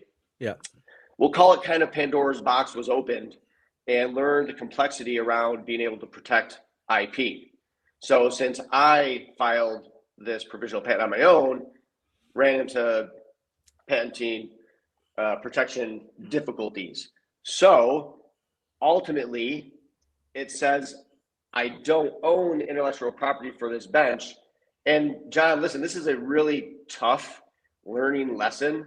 Luckily for me, it wasn't the bench, and now I've got 7 other products out there that I say made the same mistake on. This was the only one I made a mistake on. But yes, this is a very, very, very costly mistake, because we all see, if you would agree with me at this point in time, between January of 2025, when I entered this agreement with Freak Athlete, the only thing the market has done is proved that my idea is worth more than what it was in January of 2025, because I have seen 10, 15 different, and you know what? I have the right to call them copycats because I invented this. And while I don't own the IP, we absolutely can prove from video the very first ever release of a bench that has folding technology. So like that's the background stuff. And this is why I'm not trying to throw anybody under the bus. Do I feel like I'm being taken advantage of? Absolutely I do. But I'm not going to throw anybody under the bus because there's lots of things that I think people can't see. But if I was on this call today and Benji was here or Yogi was here, I'd be saying the same exact thing. Yeah, I feel like I'm being taken advantage of. But there's lots of things in the background that kind of got in the way. And ultimately it was Freak Athlete didn't feel that the technology or the intellectual property could be protected, and then the attorney that I work with said the same thing. It like once there's so many of a copy being done, there's no way to at this point in time prove who invented it, because all a patent office cares about is like proving who invented it, and at this point in time there'd be no way for any of us to do that. So hold on, let me ask. So there's a Yeah. bunch of things you said, right? And Right. let's start with, let's work our way backwards. So Okay. you're saying that the video evidence when you, because heck, I got a video showing that, you know, the bench. Yeah. I want to say I had spoken to you before that, because I think I interviewed you before that. So I saw the bench before on that social video. before Home Gym Con. Yeah. So Yep. You're saying that when you pull out your CAD drawings and showing the dates of when you sent stuff out, plus the video evidence, and then these other companies produce their whatever CAD drawings showing when they started developing their stuff, that doesn't prove that you came up with it first? Nope. So what would prove that you came up with it first? I would have to have a valid provisional patent that would be in place. And okay, so it's no basically valid, who was the first to patent it. It's not who's first to develop yeah, it. it can ultimately be that way. And there have been people that have filed patents post somebody else creating something, and they own the legal rights to it. All right, so it's that, I think that's important for people to understand. It's who's first to patent, not necessarily who's first to come up with an idea. Okay. So here, can I say something real quick? Anybody that has an idea out there and you think you got a good one, don't start showing stuff on social or start writing things on social like, hey, I've got a great idea, this is what it does. My learning lesson to all of you is keep that to yourself and find a way to protect it first. And I understand, I'm in your spot. It is costly to do this kind of stuff. But if you don't want other people to get access to your invention or idea, then you need to protect it properly. I tried to protect it, but again, it was me, not a patent attorney that did it. So ultimately, while I tried to protect myself in the best way and with resources that I had, listen, the cost to file a provisional patent on your own versus an attorney is so huge. When your business hasn't even made $1 yet, it seems like a viable option. I will tell you, unless you have a really good friend that can do patent work for you, like don't start sharing stuff, because you can't prove it. All right, so, and this is probably gonna be painful for you, but so how much money would you say you've lost because all these other brands are able to sell their 3-section adjustable half benches and you're not able to even get licensing for it? Just ballpark. It's hard for me to answer that. But if you want me to answer what I think the lifetime of it's going to be, millions. Okay. And then the cost of the provisional patent. I mean, I know that's why I said it's painful, because so the life of a patent, if I measure the life of a patent from like provisional to, so think like normally what you would call the cost for a patent's life cycle, and that's usually from 0 to like 20 years, is like $25,000. Right. Okay. So and your initial cost for the provisional patent, right, several $1,000s. Okay. All right. Who you're working with and iterations and stuff like that. It's always hard to say exact, because like all of us work with different attorneys and different charges, but at a minimum, it's going to be several $1,000s. All right. So the reason why I brought that up is because there are going to be people who are like, well, why didn't he just protect it? And then the other side is going to be like, well, why is this a big deal?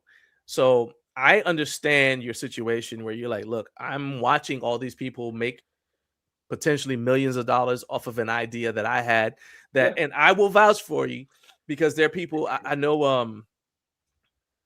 I think it's funny because sometimes I think people like when I say stuff like this, and I don't. Okay. Sometimes when I say stuff like this, I think people forget that I didn't like start doing. I didn't become involved in the fitness industry like in 2020, right? So I graduated from college in 1995, and I started working for a gym. So since 1995, and really I started working out in 1993. So since 1993, I've been looking. I've been to multiple gyms around the world. Yes, around the world, and I've never seen a bench that folded in half. Yeah. Until I saw yours. And I know right? if anybody watched No Fates episode, he specifically asked Vintage Weights to kind of like chime in. He's like, if anybody's that might know this answer, he'll chime in. And even Vintage Weights said, never seen something like this before. So yeah, I'm like because it didn't exist. So I'm like, and I mean, obviously I like vintage historical weights and stuff as well. Yeah. So, but I'm saying like from 1993 to 2024, when I saw it, I had never seen a bench that folded in half. So that's why when I say, look, this is the guy who created this concept. I have confidence that that's so true. Do I. So having said that, though, it sounds to me like the main reason why you approach Freak Athlete for them to, I guess to, like in your mind, is not adjusting the terms of the deal. It's going back to the original agreement. But the main reason, from what I understand, I want you to tell me if I'm right, is you just say, you're going to them say, hey, look, although I don't own this IP, I was the one to come up with it. So do the right thing and pay me. Is that what we're going? Is that basically it? I created it and you're still using it. So like, and so like, I can paint a picture of what I would call some difference between Freak Athlete and RitFit and Macolo and everyone else using the technology now. Don't get me wrong, seeing them with other companies, and we could go down the list of others I've been seeing lately. I mean, it's unfortunately a nature of the business, and not just our industry. It's all industries can have this happen. So that's why I can't sit here and dread on it forever because one, it was a good learning. It was a good learning lesson, and obviously I won't make that mistake ever again. But the difference is, like, Freak Athlete and I had an agreement in place, right? So that's the difference. That's what I'm saying. Like, well, what made you say, hey, look, I'm gonna come back to you and say this? So that's kind of what I'm getting at. Yeah, so we had an agreement in place and it's just wasn't being honored. And so after a couple of conversations, ultimately it's a dissolution of the partnership where Freak Athlete didn't want to honor the terms and agreements, and they can say the reasons why they didn't feel they had to. And then at that point in time, it's just if there's no agreement, then obviously they're no longer going to call to me being the creator in their ads. So that's gone, and stuff like that. So there's no agreement. So they don't owe me crap, I guess, according to how they feel about it. And I know you also probably want to ask, like, what's the relationship with them now? There just isn't going to be one. It's unfortunate because I really felt like this could demonstrate a real life example of a small creator working with a big group that went really well. And like that, like, this isn't to tell everybody never do it. That's not the case either. But there's probably some things, other lessons, towards the end of our call that I can share that I would make as recommendations. But I know you got some more stuff you want to talk about. Yeah, because, and I know it feels like I'm drilling down on this point, but I'm trying to understand everything, right? So I found out about the bench. I ordered a bench. I reached out to you. I was actually mad because I was like, hold on. I just paid $500 for this bench. And then I see an update that I thought was an update between you and Freak Athlete that came out. And I was like, hey, congratulations on the deal, but dang, you should have told me because I would have waited and bought this one. And that's when I found out that Freak Athlete was making the bench, and you pretty much weren't getting that you weren't receiving money for it. So I've had lots of people reach out and ask me that. But the thing is that in our conversation, what you said, or what I understood you to say, is originally they were going to pay you, and then they went to, I think it was FIBO. They saw all these other benches I think there, you're right, FIBO. and then they said, "Oh, there's no way that we can protect this because there's no way to protect the IP." Mhm. So at that time, they kind of made clear to you that they weren't going to pay you, but instead they were just going to kind of like give you credit on their website. And I thought that you were okay with it because you were getting traffic to your website out of the deal. And so that's why I'm keep saying, well, what changed? Because I thought that the Freak Athlete and Exponent Edge made a mutual agreement that because there's nothing to protect in terms of IP, they weren't going to pay you. But they were going to give you credit on the website. Was I incorrect? Yes, I don't know that we ever had like a specific conversation around, hey, the agreement's dead, but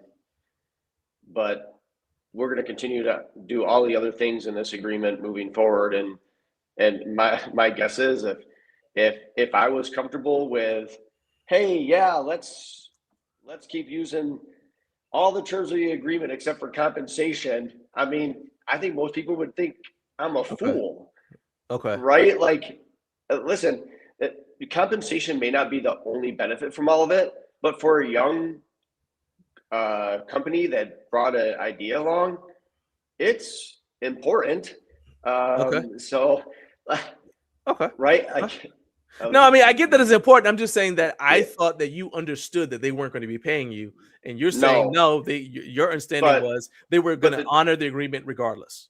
But there wasn't much time between that and then our ultimate conversation in the November timeframe. So it was only like a month or two in between all that. And so again, I'm not trying to listen. I just want to. If you read the terms of the agreement, they got it out. Okay. But I don't know. That's all right. That's it. Yeah. So, I mean, I guess that kind of answered the next question I had that I sent to you when I said, because when you came on the show October 31st, you said you were hesitant to do a lot of discussion about the patent situation. Yeah. And I understood then. You're like, I don't really want to talk about that because you had already found out what the deal was with the patent. Right. So what changed? Is it because you wanted to why did you decide you wanted to make public the fact that what happened with the patent now? Well, I mean, I continue to get questions today about hey, do you if I buy an ABX bench, do you get royalty or stuff like that? Those questions continue to happen. They'll probably continue to happen for some point in time.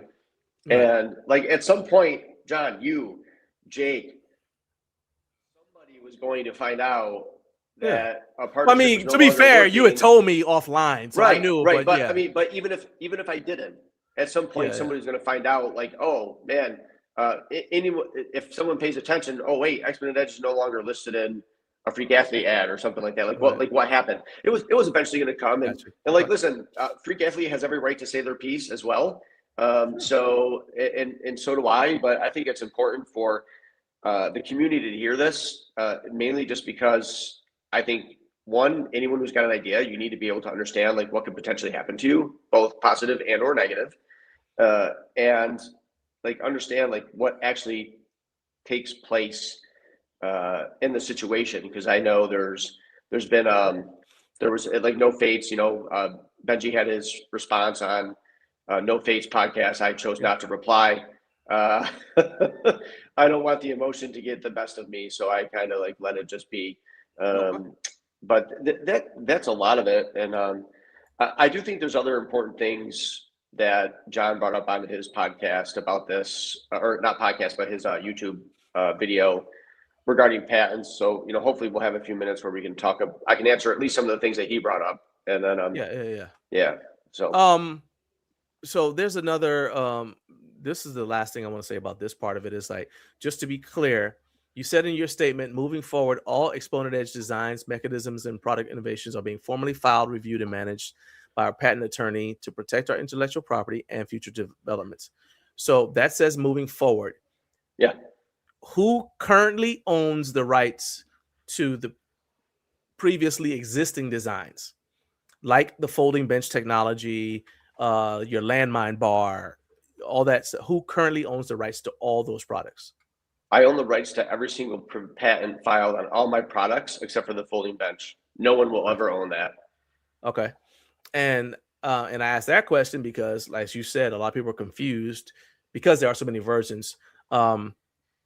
So to be clear, do you currently have any licensing deals with any entities, including Freak Athlete, RitFit, Mikolo, Landmark Athletics, or any company I may have forgotten? Do you have any agreements with anyone, or have you granted Prime Fitness? Well, actually, I don't want to put Prime Fitness because their design's different. They just take the thing off. Yeah, it's different. different. Yeah. All right. So have you granted permission? Do you have any deals with anybody to produce any version of a 3-section adjustable bench, folding bench, or half bench? Anybody on? Okay. All right. So no. Yeah. All right. So we've brought up Jonathan's video a little bit. Yeah. And he said, I'm not sure what he said in his video reaction, I'm not sure what he's going to be able to patent because it seems like a pretty obvious design. Well, now, shout out to Jonathan. That's my guy. But again, from 1993, and to be fair, I mean, heck, I had been in a weight room before because I played football in high school. So from 1988, 88, 89 until 2024, I had never seen a design like that anywhere, right?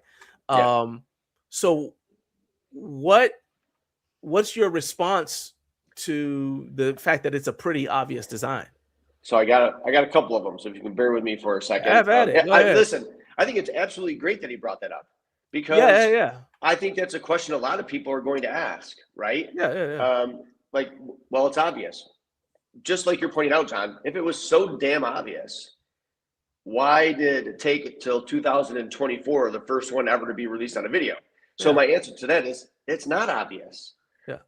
And to that point,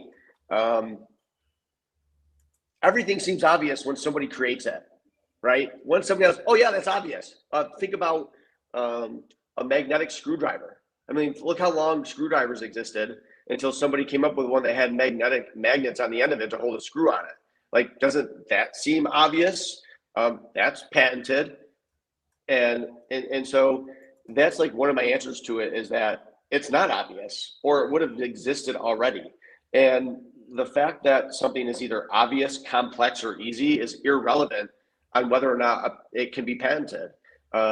Complexity is not what gets you a patent. Oftentimes, a lot of the patents that exist out there has taken something that's very complex and made it extremely simple.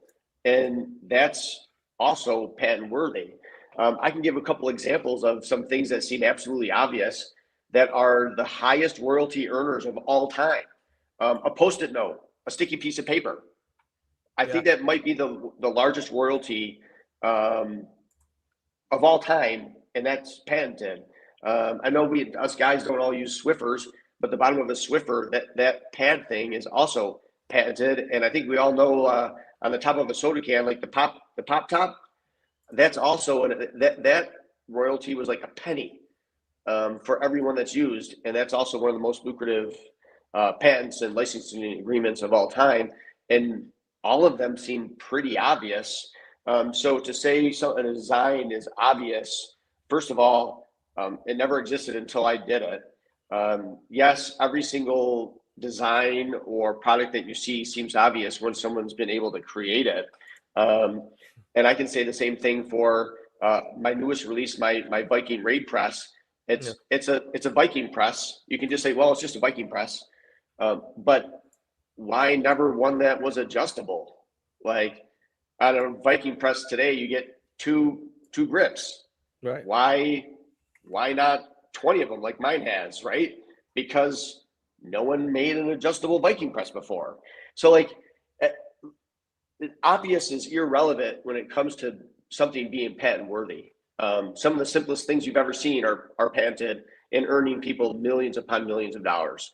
So that's really like my answer to him is obvious doesn't matter. And John, we'll all see it, and we'll probably all see a piece of home gym equipment over the next year or two that will be like, oh my gosh, I can't believe this never existed before. And guess what? It might seem obvious then, but it didn't before it was created. So that's kind of like my answer to that. And I think that's good for people to understand that all that really matters when it comes to patents is novelty, or taking something very complex and making it simple. So yeah, thanks for sharing the Viking press. That's your Viking press. Yeah, you brought it up, so I wanted to make sure that we showed that product as well, because that's not on your website, but you kind of just but I know you dropped it, so I wanted to throw that on there. One more thing on the, or maybe two more things, but there is kind of like a two-part question. You at this time, do you intend any legal action? No, there's nothing for me to do anything. Now, that's the bench. Right. So, but anything else, I get that. I'm just saying that because I know that there are people who are concerned that this is going to turn into another case of lawsuits and friction between brands. You know, when nobody wants to see you and Freak Athlete at Home Gym Con squared off like West Side Story. If I saw those guys at Home Gym Actually, if y'all get in a dance battle at West Side at a Home Gym Con, I'm all aboard that. Nobody wants to see me in a dance battle. I can tell you right now. And like, listen, if I saw those guys, like, say hi, handshake, like, gotcha. I don't wish anything bad on anybody ever. So that would never happen. All right. Yeah. So, are you planning on attending Home Gym Con? Yeah, I was actually in correspondence with Jake. What's today? Friday, on Wednesday, trying to get some of the additional information on that. Yes, absolutely. The intent is to be there. I did tell him there's a couple of products that I have that I'm hoping to have come out that really need to take shape for it to make it really worth my while. The good news is one of them already is, and that's the Viking press. So that's done. I really think that the landmine bar is something people need to feel and see to really understand the difference between slamming a barbell into a sleeve. That's taking something that already existed, a barbell, and finding something else. And like, listen, I used a landmine for years into a sleeve to accomplish something, not something that was completely redesigned from the ground up to be purposely used for landmine work. They're two completely different things. So I think that could be very helpful. I have a rack. I know I shared it with you. Please don't say anything. That will be that's patented. It's different. You see, I'm not talking, right? Yeah, it's different. And my hope is I will hopefully have a very, very good relationship with a professional athlete to do a reveal of my rack, but that is a couple of months away. So it may be a Home Gym Con, or it may not be. Well, if it all works out, I doubt the rack will be there. There's just no way. Gotcha. Not for this one. Gotcha. Okay. So, like most of my stuff has been purposeful for small space, and don't get me wrong, this one helps in small space as well. But to fully grasp the versatility of it, you need some space. And I don't know how I would do that today, at least with the resources I have at this point in time. And then some other couple things have to take shape, and then I could actually come there and deliver some really nice new stuff. So those are the types of things that I'm working on today. Yeah, and like, listen, nothing I share today, there's a whole different change in how things work. If you see me release a new product, the patent's already been filed. So I want to ask you this though, because and we've got Joe Ellis from ChiselFit. He's actually backstage right now, and he's going to be coming up next. He's got a product that kind of I saw a lot of similarities between his company and yours, because he's got a rower and a multifunctional trainer. It's like an elliptical, but it does more than that. But the point is that he said something that about how in his journey when he had his innovative product, he approached bigger companies with the idea, and they weren't interested because he said, to paraphrase him, basically bigger companies just want to kind of rinse and repeat what's already out there. It seems to me that in your case, your specialty is innovation, right? And you're innovating in a way that bigger companies aren't going to think about because, again, they don't share your reality, right? Sure. Because you've got a patent, have you considered going to a bigger company and saying, hey, here's my idea.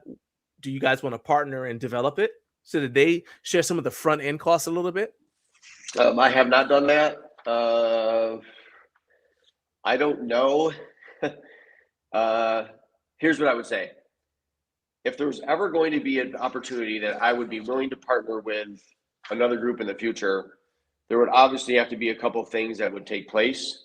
But the very first thing I'd be doing is talking to a consultant, because I know a consultant that is very prevalent in, we'll call it the sporting goods industry.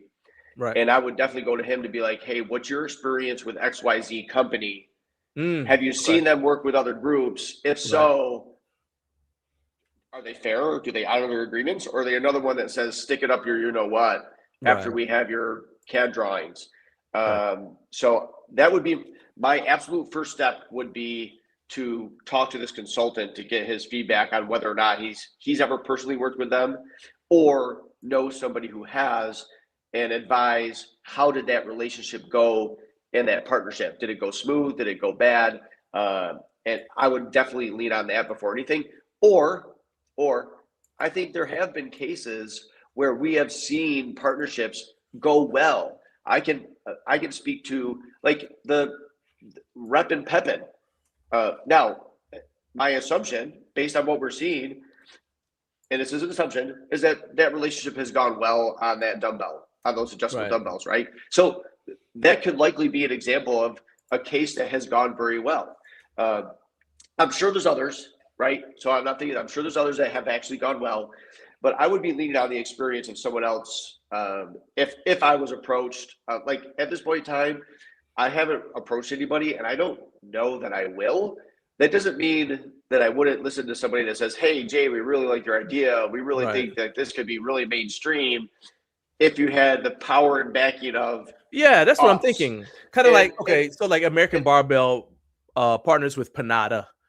So it's like American Barbell has, like, they're bringing barbell innovation. Panada has the distribution network, especially overseas. That's kind of like what I'm like. And here's the other thing. If they have some skin in the game in creating the product, they're going to be ready to help you fight when something happens, like what happened with, I believe with Rep and maybe it was Rep and Clever fighting against Rogue or something like that. Yeah, I think you're right. Yeah, you know what I mean? So then now it's not just you fighting against this huge company, not, you know what I mean? Because I'll either drain all the resources I have, and but yeah, so I answer that by saying, would I ever be open to it? Like, I'm open to listening. Okay. But I'm going to validate with a consultant that it would make sense. Two, the consultant can tell me, are they adequately compensating you, or are they not? And then I would absolutely listen. Listen, the whole goal of all of this was to have a success for both them and I. Right. Like, that's the goal that we all had. And not just a goal. Now, if that goal was accomplished, who else wins? You guys. Yeah. So that's the goal. I can't speak to say if like, I have not been approached. I haven't approached anybody. If anybody ever approached me on a partnership on any of my products, I would of course listen, and then go from there. Let's do some kind of like going forward, because you've got a bunch of stuff that, as you said, is coming out. Do you have any plans on maybe creating designs specifically to kind of sell?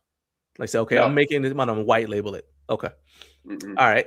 And with the Infinity Bench specifically, You have already sent out one upgrade. I had the pleasure of Yeah. doing your ladder system upgrade, and that video is going to be public for those of you who want to watch it. It will be public on Tuesday, so you guys can see it. But when you kind of give me an idea, do you have like a rough estimate for when the next upgrade to the Infinity Bench is coming out?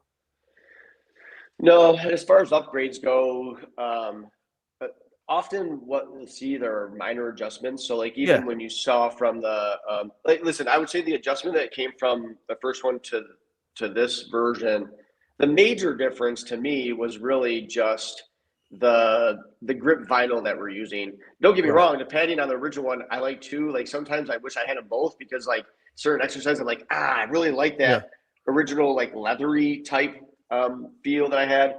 And then this one's grip vinyl. They both have their benefits. Sure. I would say I lean 60-40 on the grip vinyl. Yeah. but listen, I'm talking about like the handle, things like that. Like the handle's now horizontal, which I actually like the handle horizontal more than vertical. So I like that.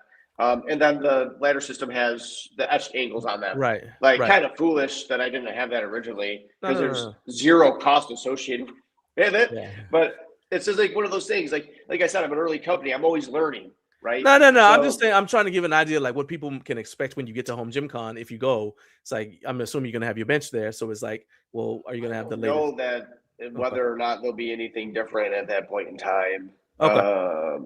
So yeah, I don't know. I don't believe so. But like listen, I'm a early company that's like my whole basis is being innovative and solving people's solutions and continual improvement. So that's really kind of like what I'm focusing on my stuff. And you've seen me release a lot of new stuff this year. My goal is from a new perspective, the Viking press is already out, the rack. And if you saw anything else from me, I have prototypes. Landmine Listen, bar. I've wanted to have U.S. manufacturing for a long time. I have some prototypes coming in from a U.S. manufacturer that I am really hopeful are really nice. But what I would share with people is that's not like closing shop on what I do today. It really would just be call it a separate line. It would be everything I make today that you can buy today. That's all in black. You can get that. But if you want to also upgrade a little bit and have some customization, so there'd be customization on the US product line. And most of the customization is going to be a number of color options. Like that's just the way that you would go. And in all likelihood, my rack is only going to be made in the US. There's a lot to figure out about that. But same thing with that and a barbell. I've already got a barbell that's US made. So it would be Exponent Edge Elite. Just call it like a separate. If you want to call it like a silo, it would be like what we do today, U.S. manufacturing side. So there's still a lot to do, but I want to be able to provide that option to people that really want to buy U.S. But yeah, we all know there's an additional cost associated with that. But if I can show value in additional costs plus customization, like if you want a purple and white flex wedge, now you can get one. So yeah, that's a little crazy, but who knows? I do not. But okay, yeah. Maybe you live in Texas and you're a TCU alum and you want a purple and white flex wedge, you can get it. Red and black all day. Hey man, before I let you get out of here, I appreciate your time. How can people sign up for your newsletter and keep up with everything that's going on with Exponent Edge? Yeah, if you go to our website, exponentedge.com, there'll be a pop-up where you can sign up for a newsletter. There's also a link at the bottom of the website where you can click to sign up to the newsletter. You can go to Instagram and you can also click through there to get to the website. You can find us at Exponent Edge on both Instagram, Facebook, TikTok, even though TikTok, I'm not great at it. I'm not great at any of them. If you see my bio, it says like weightlifter, creator, and bad influencer. So it's funny, but it's true. You can go to those sources, and I'd be happy to hear from people. And if anybody else has any questions for me, feel free to reach out. Email me, jay@exponentedge.com, and you can reach me there. Awesome. And you guys make sure you also subscribe to @Exponent Edge 1 on YouTube. The links for everything we talked about today as far as reaching Jay or checking out Exponent Edge are in the description for this video. And you can also, if anybody wants to see the video that Jonathan did at No Fate 24/7, you can I've got the link to that in the video as well. And that shows the response from Freak Athlete. Man, I really appreciate you spending, so much of your time with us today. I appreciate the trust you given me in terms of how to, like the stuff you've told me behind the scenes and trying to just the fact that you trusted me to be able to tell this story and be fair and neutral. Yeah. And I want to say this publicly too, that I have a call into Benji and Yogi. I know they've had like some personal stuff, good personal stuff going on. That's just, a little bit, their life is kind of lifing right now for them, but I would love to have them on the show at any time. So Benji, Yogi, you guys have an open invite to come on this show and talk about your products and what you guys do. But for you, Jay, man, I appreciate you spending your time. Once again, you're a recurring guest on the show. You got an open invite to come on here. Yeah, I'll never say no, dude. Yeah, man. So. And I wish you best of luck, man. And you guys have a good day. You too. All right, man. Later. Later. All right. So that was my guy, Jason Benoit, to be specific, the founder of Exponent Edge. And you guys can check him out at all of the links that we've got in the video description. It is now 7:59 and some change, so let's call it 8 o'clock. Good morning to those of you in the Mountain Time Zone who are just joining us. It's 6 a.m. where you are, 8 a.m. where I am. So whether you're getting up and getting ready to hit the gym or you're about to head into your office, we appreciate you being here, spending this final hour of the show with us. If you are watching on LinkedIn, once again, please make sure that you are following our show page Up Way Too Early with Garage Gym Life so you don't miss a single episode as we continue to interview the most influential business owners, CEOs, and content creators who influence the home fitness community. So my next guest is Joe Ellis. Joe is the founder of ChiselFit, which is a brand that's on the verge, from what I can tell, he's on the verge of completely disrupting the home cardio equipment industry. And he's got he's founded a company that is based on innovation. And I'm going to tell you, you probably have never seen products quite like the products that we're going to be showing you guys today. So let's go ahead and get Joe in here. Everybody, welcome my final guest of the day, Joe Ellis from ChiselFit. Man. Hi, John. Thanks for having me on the show. Hey, man. Yeah. So you're so popular, Jay didn't want to leave. Yeah. Anyway. So, man, I appreciate you coming on here, like I said, and giving us a little bit of your time. I mentioned that ChiselFit is a brand that is dedicated to innovation. So that's fantastic. But a lot of brands, to be honest with you, make that claim. All right. However, I will say that to kind of back up what you say, you guys have, according to your website, over 90 products in your portfolio. And you got a team of engineers who I would assume are presumably showing up to work every day to innovate and add to that portfolio. Like right now, there's somebody working right now to add product number 91 probably. However, of those products, I only saw 2 on your website. Is that because most of the patents you have are still in development, or are you trying to just kind of like soft launch, basically let the products kind of pay for themselves and then add as you would, like, what I'm saying, like to try to not overload your catalog too much. You don't want your products fighting with each other. So is it because it's in development, or you just kind of trying to go slow and steady? Well, John, I founded ChiselFit in 2017, but I've been in the industry since 1986. So I started in college, selling in a retail store. So, oh wow, this November will be 40 years from me in the industry. Yikes!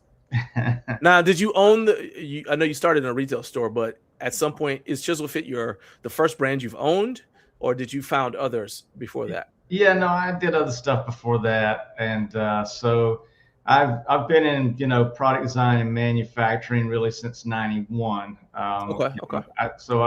I did my first little welding shop and starting to make benches and racks and stuff in 1991. Nice.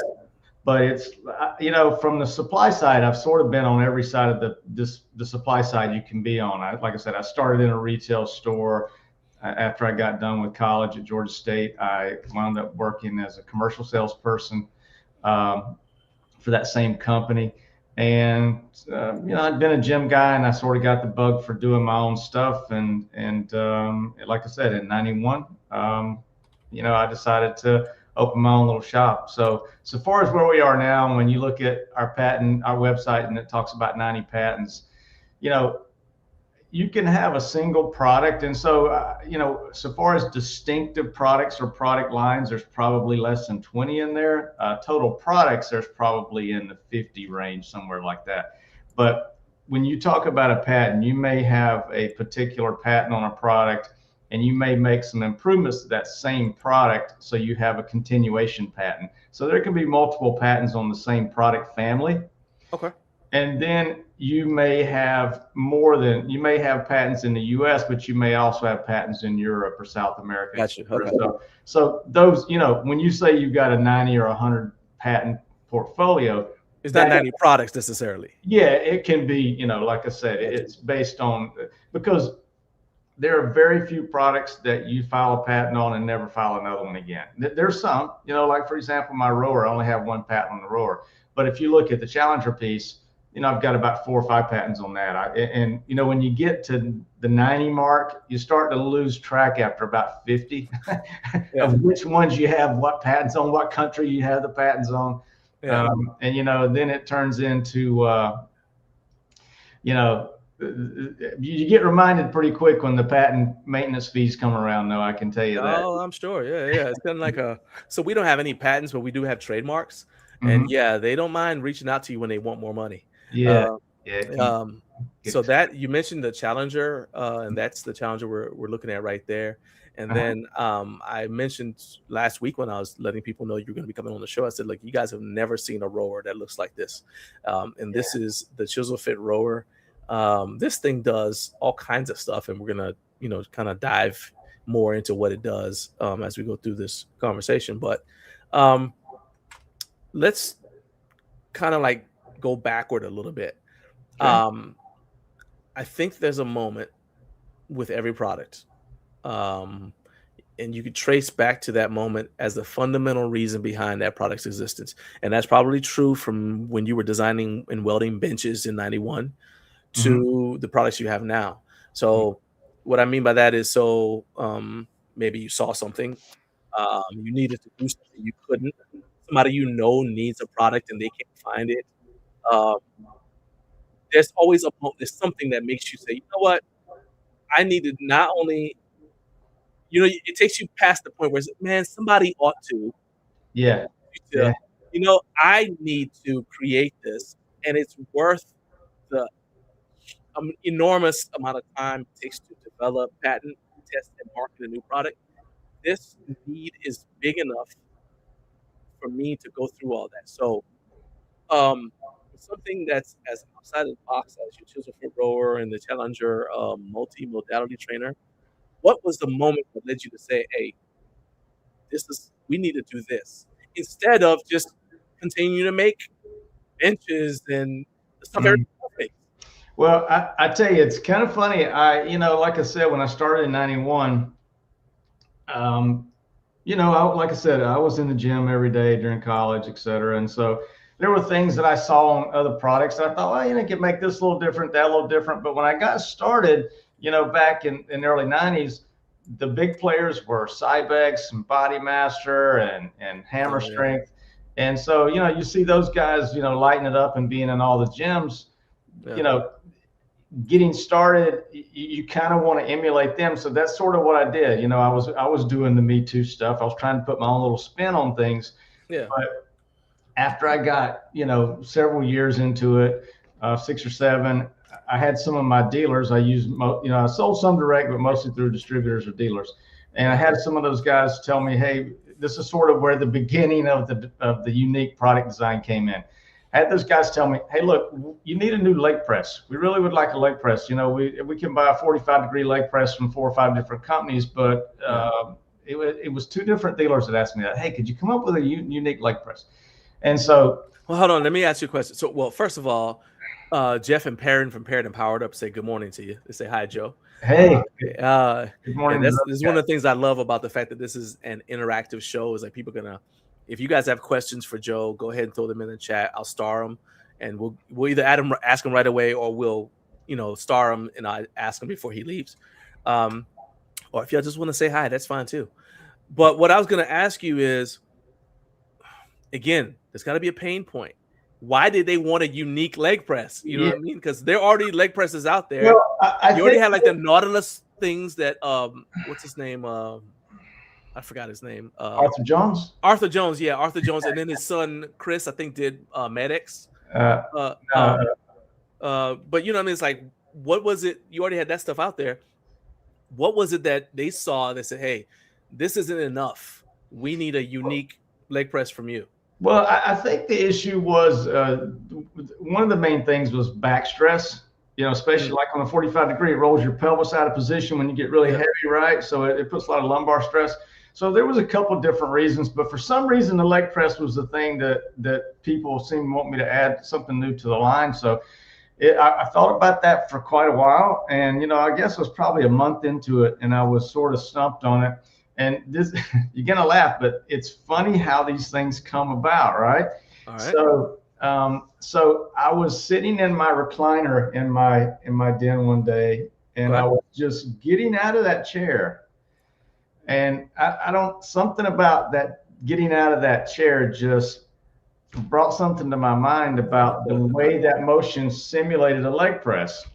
Okay. And so I sort of stood there for a minute, and it was one of those things where I got back in the chair, reclined again, got out again, did that 4 or 5 times. And I was thinking, what I realized was that in the real world, we move differently than we do when we're tied to a machine. 100%. And so what I realized at that point was that, hey, the key to this and many other puzzles is that the contact point or the user support has to move with the user for it to be natural total body motion. Okay. Because if you think about anything you do during the day, whether it's getting something out of your car, pushing a lawnmower, reaching up in the cabinet, even if you're doing an athletic move, you never have one part of your body static while the other part of your body is moving. You're always at least in some total body motion, and a lot of times you're in a very enhanced total body motion. So I took that and I made the very first my first piece that was my very first patent, and that was the composite motion leg press. Okay. And so that's a product where Hoist still makes the product. My patents ran out on it. This is how long I've been doing patents. My patents expired on that about 1.5 years ago. But it was a product where you're laying on a back pad, you're pushing the pressing plate, and the back piece moved with you. So the pressing plate moved at a faster rate, but what it did was it simulated a squat motion, but it perfectly supported your back and allowed you to use a tremendous amount of weight.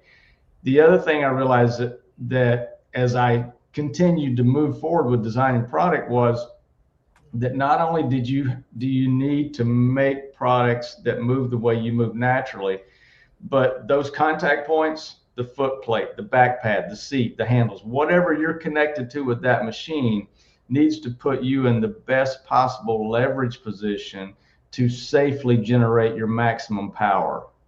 In other words, if you're, like I said, I use an example of like pushing a sled. If you're going to push a sled, you get your hips and ankles and knees and arms and shoulders and everything in the correct position. Just naturally, you go to that motion that's going to make you the strongest. And so I took that premise and applied that to that first strength circuit. Nice. Okay. But I took that concept through to everything else that I've done. Was, again, first thing of any design concept for me now is, if I was not on an exercise machine, how would I move to complete that motion? How would I do it without being constrained? Of course, you got to be constrained to be able to make it where you can add additional resistance, all those other things. But that's where you have to start. Then you got to build the machine around that motion. And so if you start with that premise, you're going to get something that's going to have the right feel. Now, of course, when you get the prototype done, there's going to be some tweaks. But at least if you start with that particular premise, you're going to be able to mold that thing into the right final concept. And that's, and like I said, I've carried that through for years since I first started. And so when it came to things like the rower, what I realized was that rowing is, engages a tremendous amount of total skeletal musculature. And it does two things that I really like with things that I do now, which is a lot of high exertion. So you get that hit sort of motion thing going. But the other thing too is to, again, bring in as much muscle activation as possible. So, as rowers became, for a long time, rowers were pretty dead. And then when it was sort of with the advent of boring. Yeah. And you get back with the advent of CrossFit, though. CrossFit sort of revived rowing with the concept too, right? They sort of made that cool again because, again, it'll kick your butt, right? I mean, rowing can be very exerting. Right. And so, but as I went forward, and you're not staying on it forever because you're going to do it, get up and go do something else, then come back and jump on it. So, yeah, absolutely. So whenever I started with the rower, the thing that I wanted to look at there was, how could I make the user, how could I allow the user to generate more power and also take any stress off your body? And especially in that low back, that's what I heard from a lot of people on rowers was, hey, if I use it very much, it hurts my low back. Yeah. And so, when we started with that, I was like, okay, I'm going to do what I did with the strength line. I'm going to make that what the user is supporting the user. I'm going to make it dynamic. So we tinkered around with a lot of different designs to begin with, but we came up with what we have now so that as you are going through the rowing motion, it's lifting the seat rail. So as you get through the motion, now your feet wind up below your hips as you're pulling the handle to your torso. So that's where you get into, again, a different angle compared to what you are trying to manipulate, whether you're pushing or pulling a handle or a foot platform or whatever it may be. So that's how the original rower came about. And then when we got it put together, we had to use a heavier frame than other rowers are. Our rower weighs 180 pounds. So I was like, hey, you know what? There's other things that we can do on this to make it not only a commercial machine, but we could make this piece into something that somebody for their home that maybe doesn't have a lot of room could tie some power bands to and get some strength out of it. And so then we made it so the seat would lock in multiple locations, put that little low back, high butt pad on there so that you could get some more support for doing seated pushing and pulling motions and with the power cords. And it sort of turned into a little mini home gym. Now, some people may use it, especially in a commercial application, just for the rowing motion. But I like having that option of somebody that has limited space to be able to still use it for their strength products, their strength motions too. So, if you're a hardcore weightlifter, you're very likely not going to do that. But there may be somebody that wants strength and cardio, and they're not going for that type of strength training, and where it would be very useful. So we make the strength resistance cords an option because we don't want to put them in the box if a gym or whatever is not going to use them, just going to toss them. So we make that an optional purchase, but it still gives somebody the opportunity to have that be a inclusive piece for them. So we got a couple of questions already in there, but and then I'm going to go ahead and pull up some videos of the Chisel rower and your Challenger MMT. Before we ask you the questions, there's something that you said that triggered me to go pull this up, right? Because you were talking about how you said you come out with a prototype and then there's going to be some tweaking. One of the most annoying things in the home gym community, especially as a content creator, is when you get a product and it promises the world. It's like, you start a new relationship, right? And like, you think like this person's going to be your everything, right? Yeah. Well, okay. But then you're like, okay, hold up. And what is annoying is when you get a product and you like, this was obviously designed by somebody who never used it. And even if they did test it, they've never used any other piece of equipment in terms of training, right? Because it's off. And so this may seem like a small thing, but to me, this was huge. And that's why I want to show this to people, because you've got on your you kind of like have the timeline about how ChiselFit came about, and everybody, and there you are actually testing the product out. Yeah. There are pictures of you actually using the product. Yeah. And I'm like, because I'm always like, why on earth would you make something in, like, you spend all this money on it, and then a human being starts to use it, and immediately they're like, this doesn't work at all. I don't even have a question associated with this. I'm just telling you, shout out to you guys for actually using the thing that you drew up on paper. You didn't just throw it up and say, oh, this will work, we're good, because the dimensions are this. That's just so annoying and irritating. So now we have 2 questions here from the chat. The first one is from Paired and Powered Up, and they want to know what you're planning on having at Home Gym Con. I hope the answer is you're going to have both your MMT and the rower. Well, we're going to definitely have the rower there. Okay.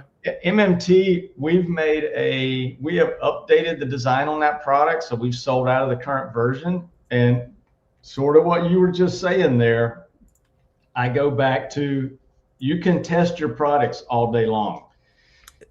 But so this is the MMT you guys are watching right there.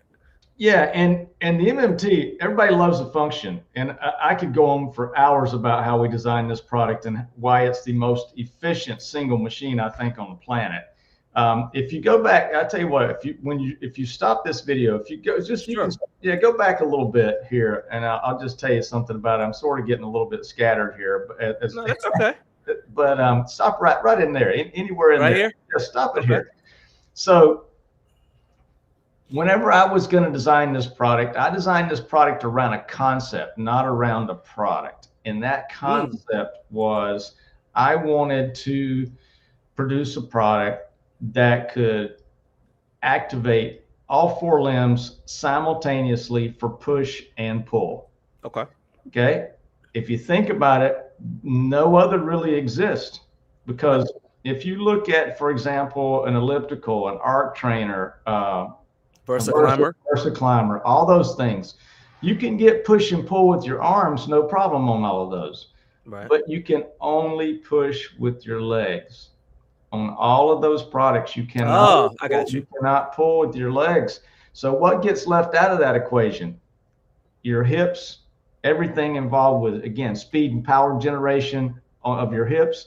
And also your hamstrings don't get nearly the activation that they would 100%. If you were doing a leg curl or whatever. So my premise was to lock them all together, the arms and legs, so that you could leverage everything at once, but make it so you could pull with the legs. I didn't even notice that there's a thing that hooks down there, so you could actually pull with your leg. I didn't even notice that. It rolls over the top of your foot, and so it's really cushioned. We made a lot of different versions of that pad to make it super comfortable, very supportive, and also allow you to really drive with that pull motion.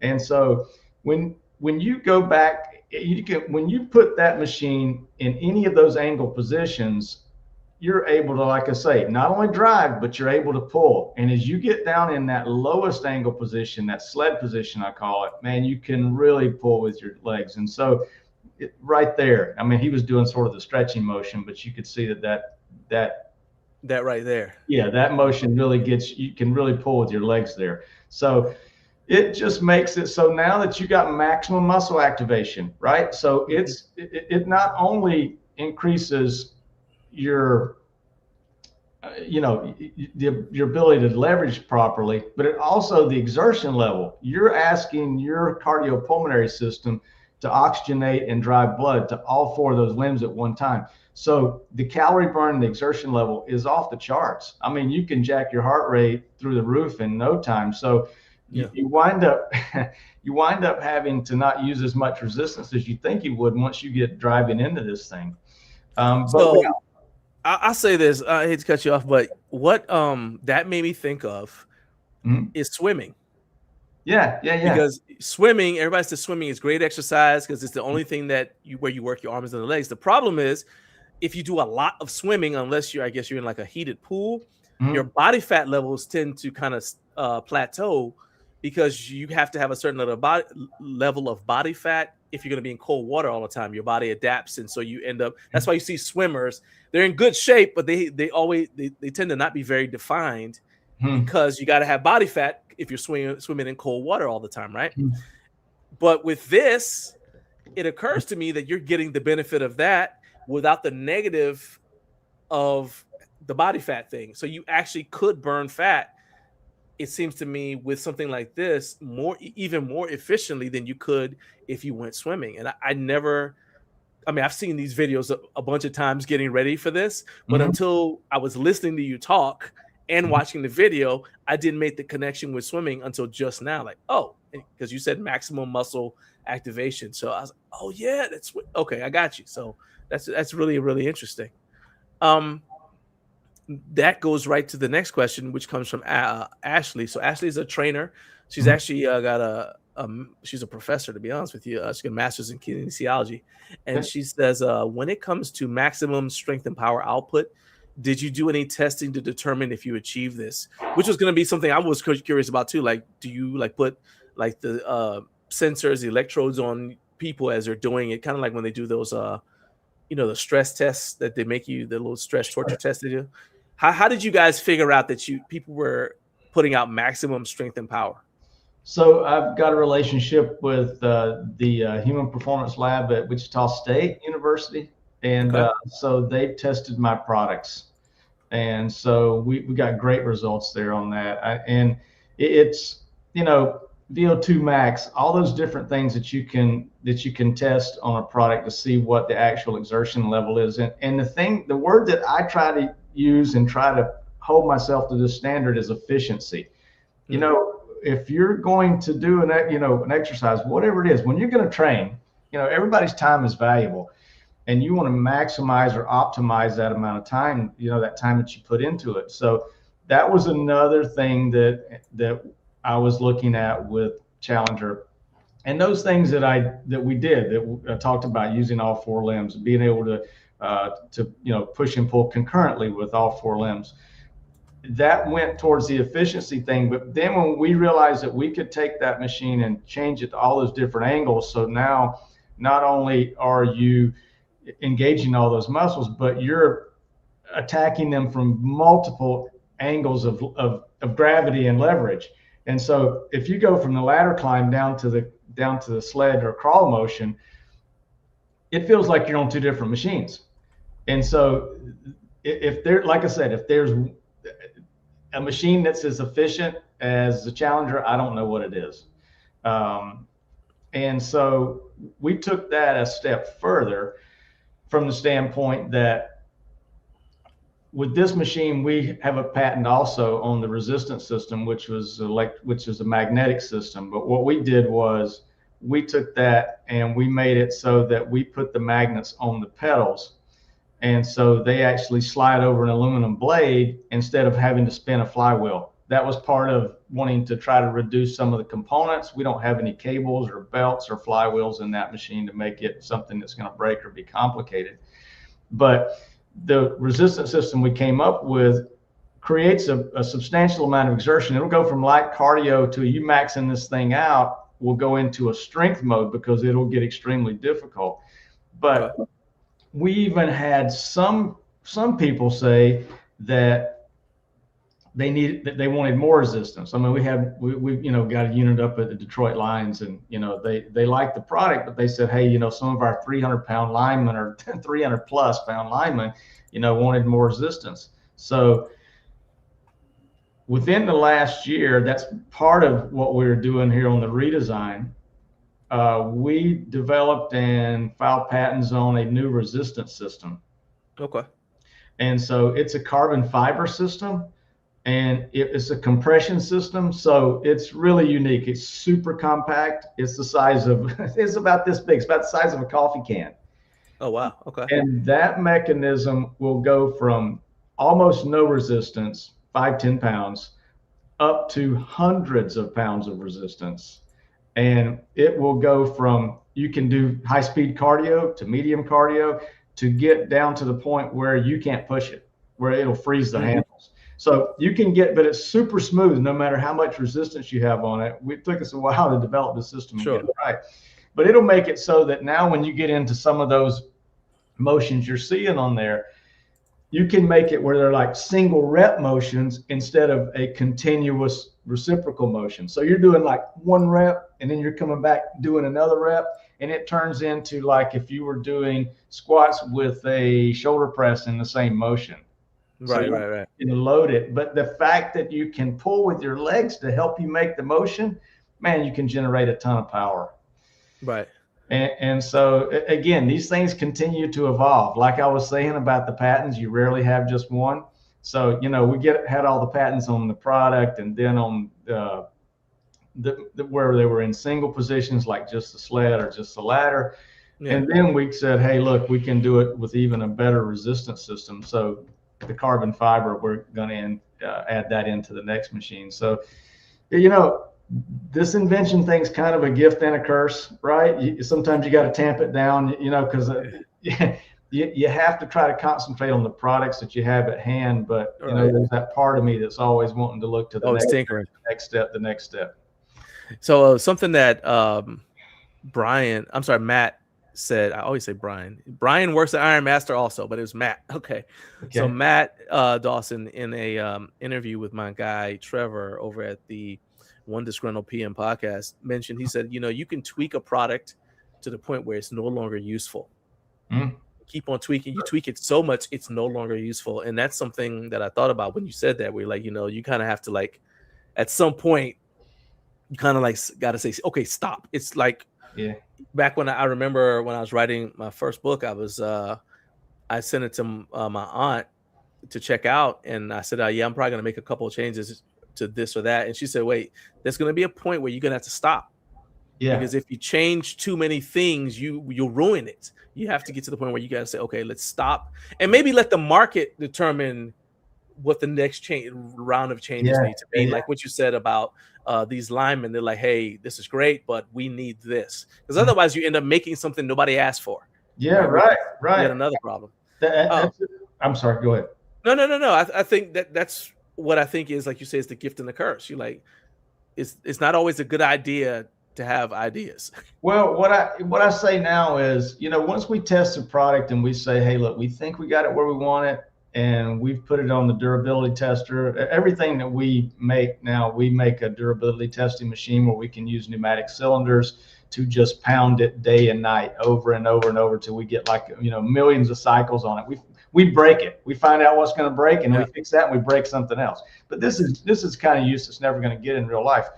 But what I always say is, after you get past that point, you feel like you got it where it needs to be. It'll fit a variety of size users, et cetera, and you know that it's durable. Then you got to test your customers. Now you test the products. Now you got to test your customers.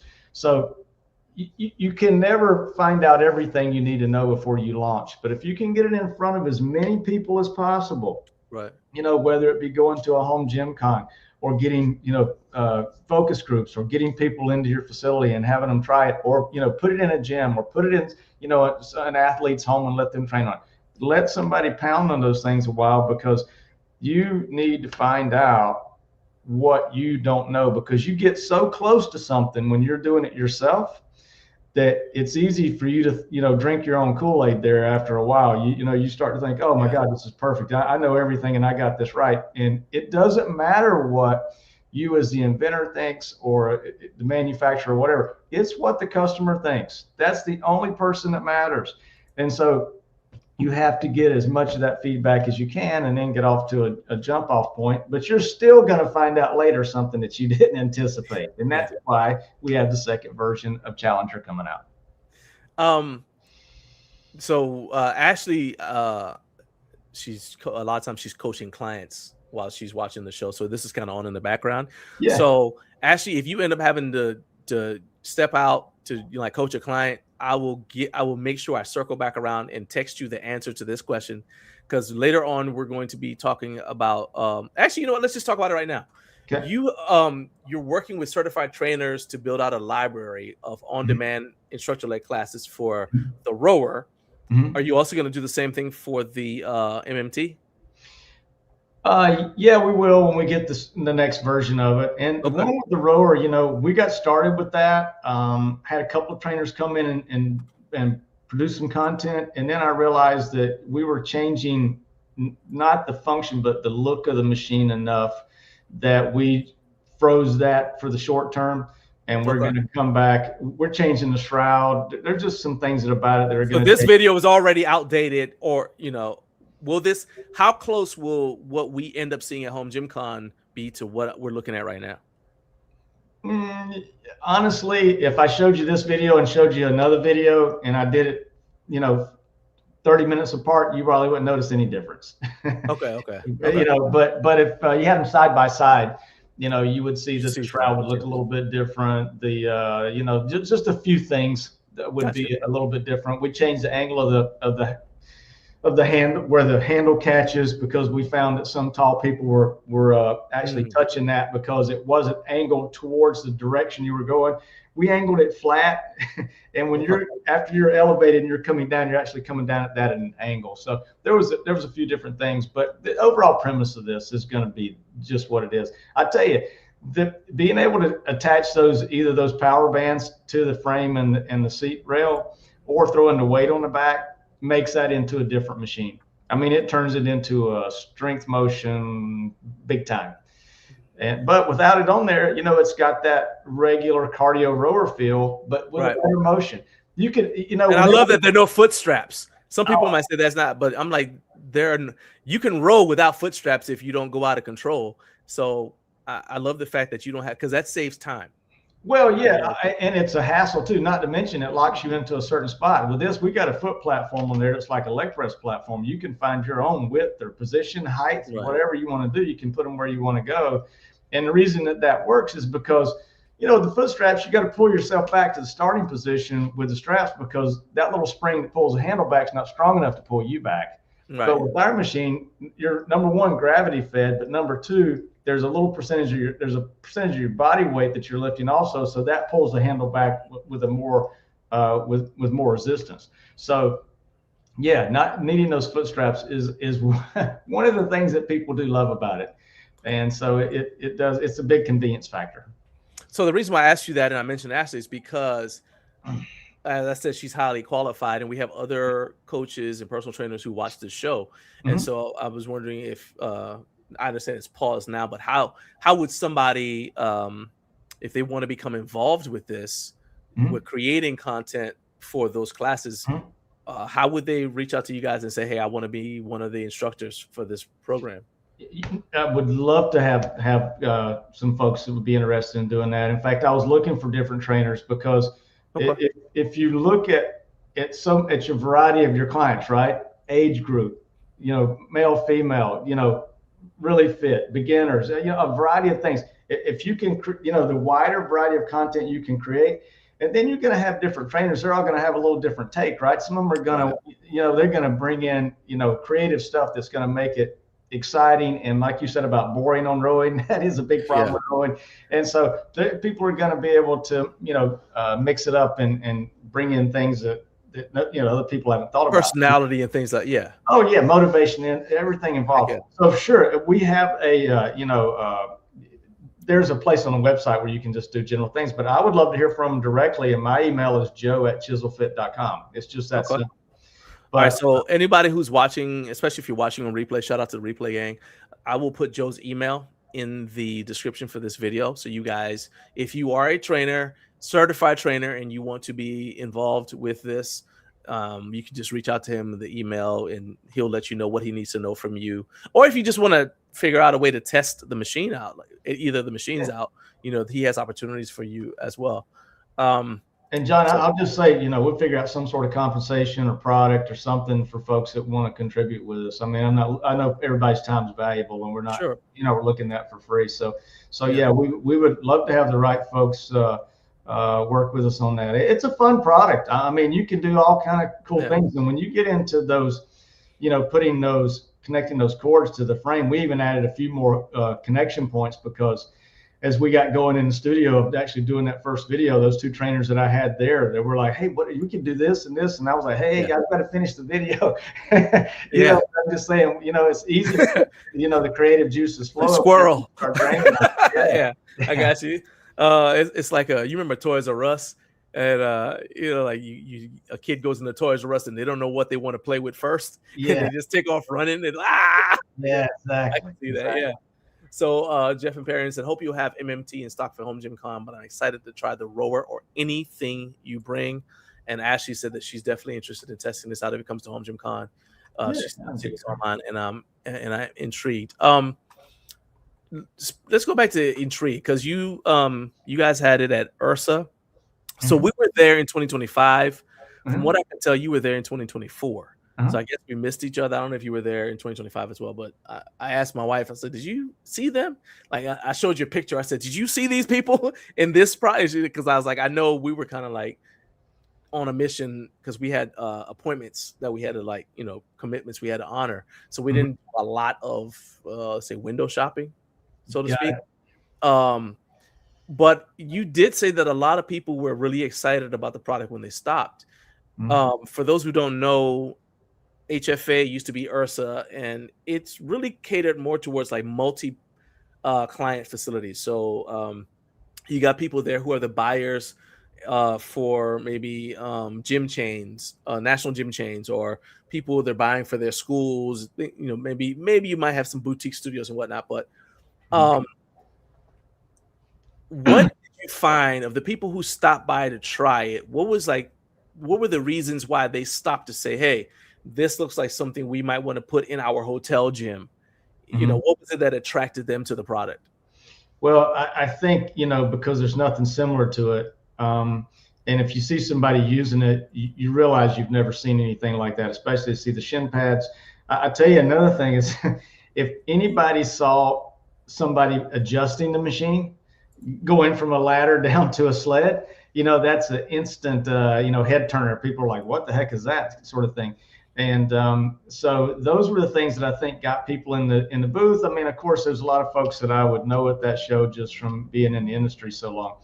But, it's like I said, it's a different motion. I think people loved the fact that it was a grab and go. You didn't have to adjust anything or connect anything or put any straps on or adjust any handles. All the handle positions are all fixed, so you can, grab it no matter how tall or short you are, and whatever, whether it's a neutral grip or a bar grip or whatever you're trying to do on it. And I think people were just so intrigued with it, and they felt that natural motion. And it's funny how you were saying, John, that, hey, I didn't even notice you could pull with your legs. Yeah, I didn't notice at all. Yeah, well, and I'm smart. This takes it another step further. Yeah, I'd have people on it, and they'd be using it, and I would say, what do you think about how you can pull with your leg? They'd go, oh, you're right, I can't pull They were actually doing it and didn't realize that's funny, yeah. And so when you get to that point, there's little things you can point out. Like I said, okay, I'd put them in like the stair climbing position and say, okay, don't use the handles, just hold on with your legs and don't push. Just concentrate on pulling with your legs. We put it on a lighter resistance, say just pull, pull, pull. You get them to do about 20 reps with that, it lights up their hamstrings so bad that they're like, wow. You know what I mean? They're like, I got to stop. So those are the sort of things that intrigue people. And we got so stoked about it and excited about it when we were there. We went into production, brought a lot of product in, and we sold through all that product. But we found out some things that, again, didn't notice at the time. And one of those things was people have the perception of this machine being too big, right? That is exactly what I was going to say. It looks good, but it looks tall. Go ahead. Well, of course, height, if it's in somebody's home, you do need a little over 8 feet. If you're a short guy, a gal, if you're under like 5'9", you can use an 8-foot ceiling. If you're about 6 foot and more, you're going to need 8.5 or more feet. Gotcha. But so it's 85 inches, it looks like, to the very top, but then your head's obviously going to be above these handles. Rarely your head doesn't go above it very much unless you're a really tall guy or a gal. And so again, but perception can be reality, right? If you look at the guy here, he's in the ladder position there, and he's here. No, go back, right there, top left. You got your cursor on it. So he's in the ladder position. See where his head is compared to the handles? Oh yeah, okay. Yeah, see, you don't really your head doesn't really go above the handles, and your hips sort of stay in that same place as your feet float up and down. So you don't really climb up high over the handles. So And if you put a tape measure on the base, it's about the size of a commercial treadmill. So in reality, it's not a big machine. And especially when you look at what you get in that one footprint, you get so many exercise modalities in that one footprint. That's why we call it multimodality trainer. But perception's reality to the customer. So what we did is we came back. If I could, if I had the ability to screen share, I would show you the updated version of it. But screen share. Okay, let me see if I can pull it up over here. Let me stop sharing. So do you see where it says present next to you? So you see me next. You see my face. Yeah. And then you see like there should be a place where it says there's like a little computer screen with a plus. Do you see that? Oh yeah, I do see that. Okay. So click on that, and when you click on it, you can just go to the bottom. It'll say share screen, and I've allowed you to do it, so you should be able to do it. Okay. Let me just. Perrin said that's when a home built in 1850 with 10-foot ceilings is a good thing.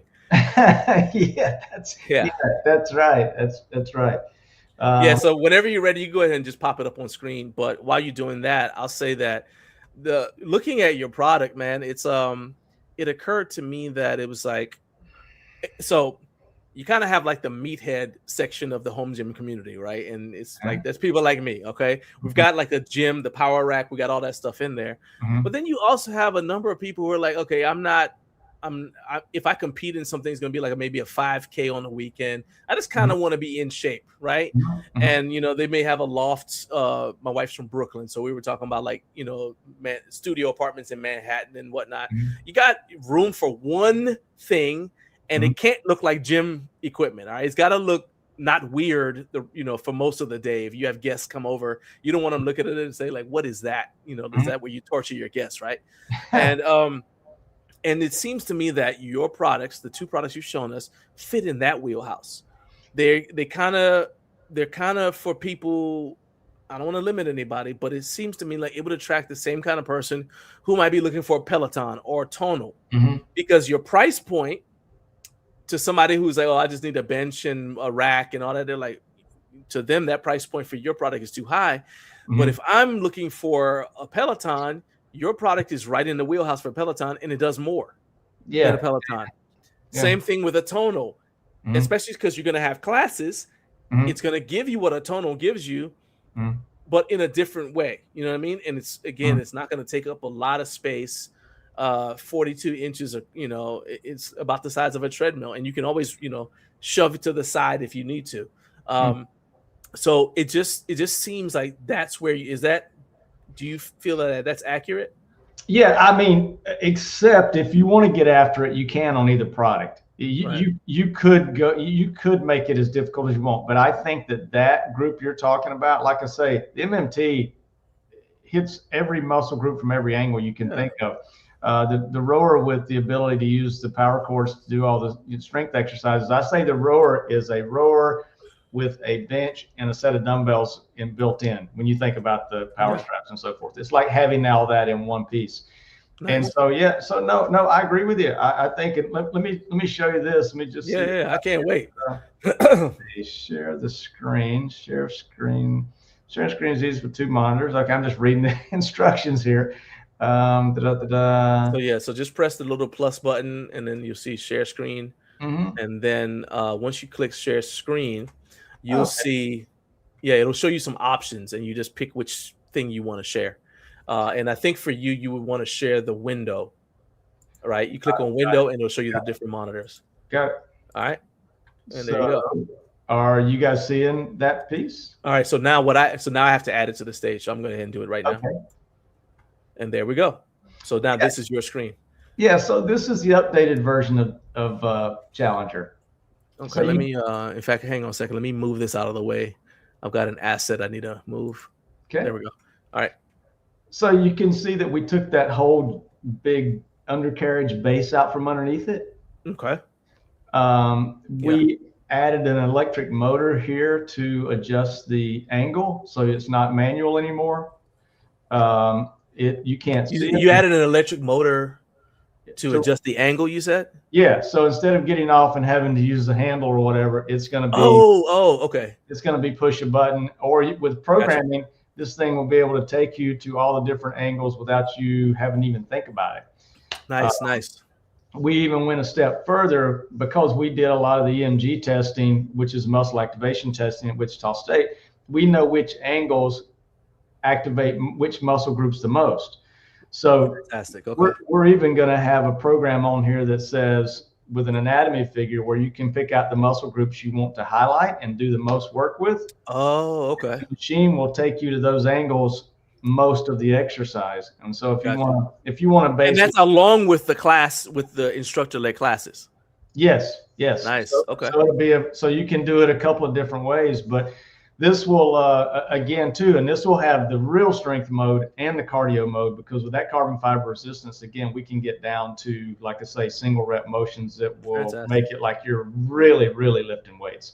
But again, like I said, the coolest part about all that is you're in the best possible leverage position. You're in a spot that you just feel like you're like right in that position to make that motion work the best. And that's the thing I like about this, is that you're driving your hands and legs apart, so that you don't put your spine in a compromised position, and you're able to, like I say, generate maximum power output, which is going to help you, elongate the muscle, contract the muscle best. You're going to get that maximum firing. So it's going to help you with not only muscle flexibility, but also with, strengthening and getting, just in better physical condition and looking better.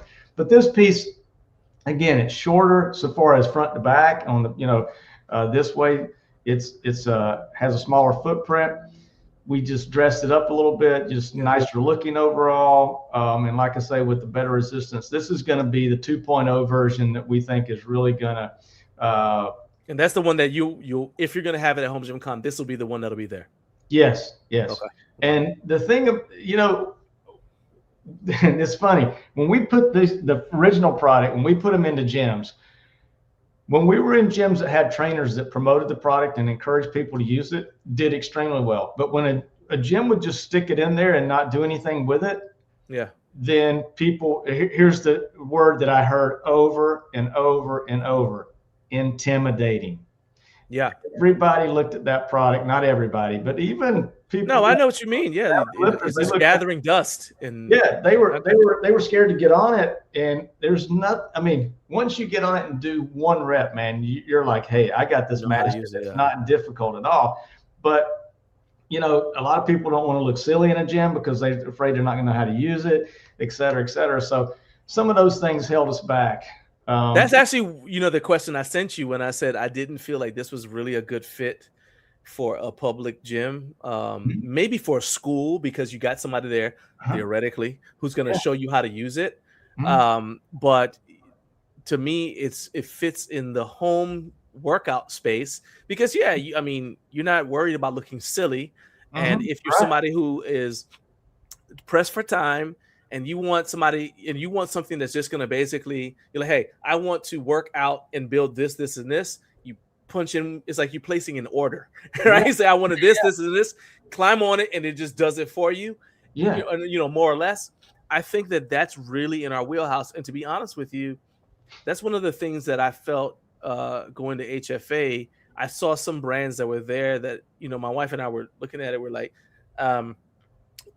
you can see, to me, it's like you felt brands that felt out of place.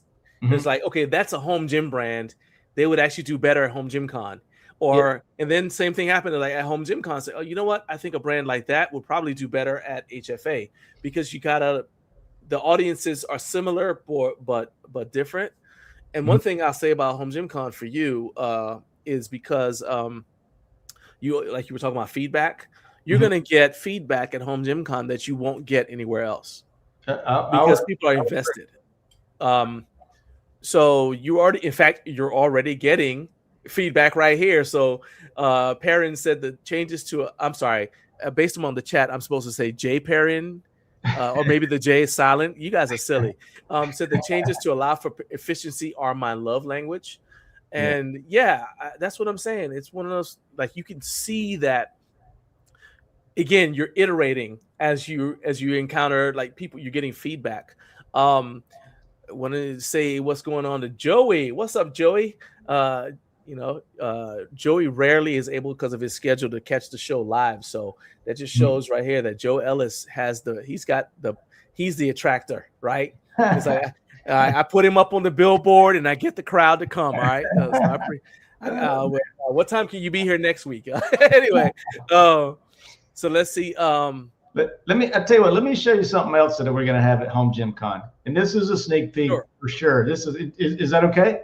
Yeah. I'm just finishing up the comments on this. They said the machine looks cool. Carp is never afraid to look silly. And Ashley said EMG is what she was wondering if you tested. And she said that is amazing. All right. And then before we move on, so Carp is a bigger guy and he wants to know what's the weight capacity.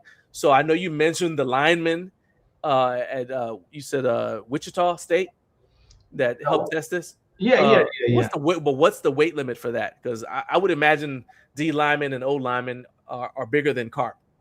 Yeah, we listed at 350, but it would take somebody 400 pounds, no problem. I mean, this thing's a monster. I mean, it's in that lift motor that we're putting on this one is 2,000 pound thrust. I mean, so as far as lifting somebody up and down, non-issue. We're not going to get somebody too big on there. And I can tell you from a height standpoint, from being able to have full range of motion, I had a buddy of mine on there at HFA that's 6'9", and he maxed it out. And I took a photo of him with it maxed out, with him not, full range. And I've got that in somewhere in my computer here. That's good, because I was definitely gonna have my guy Tim Stewart, like he's my guinea pig. Whenever I say, oh, we need somebody tall to test this. He's 6'6", so he's not quite as tall.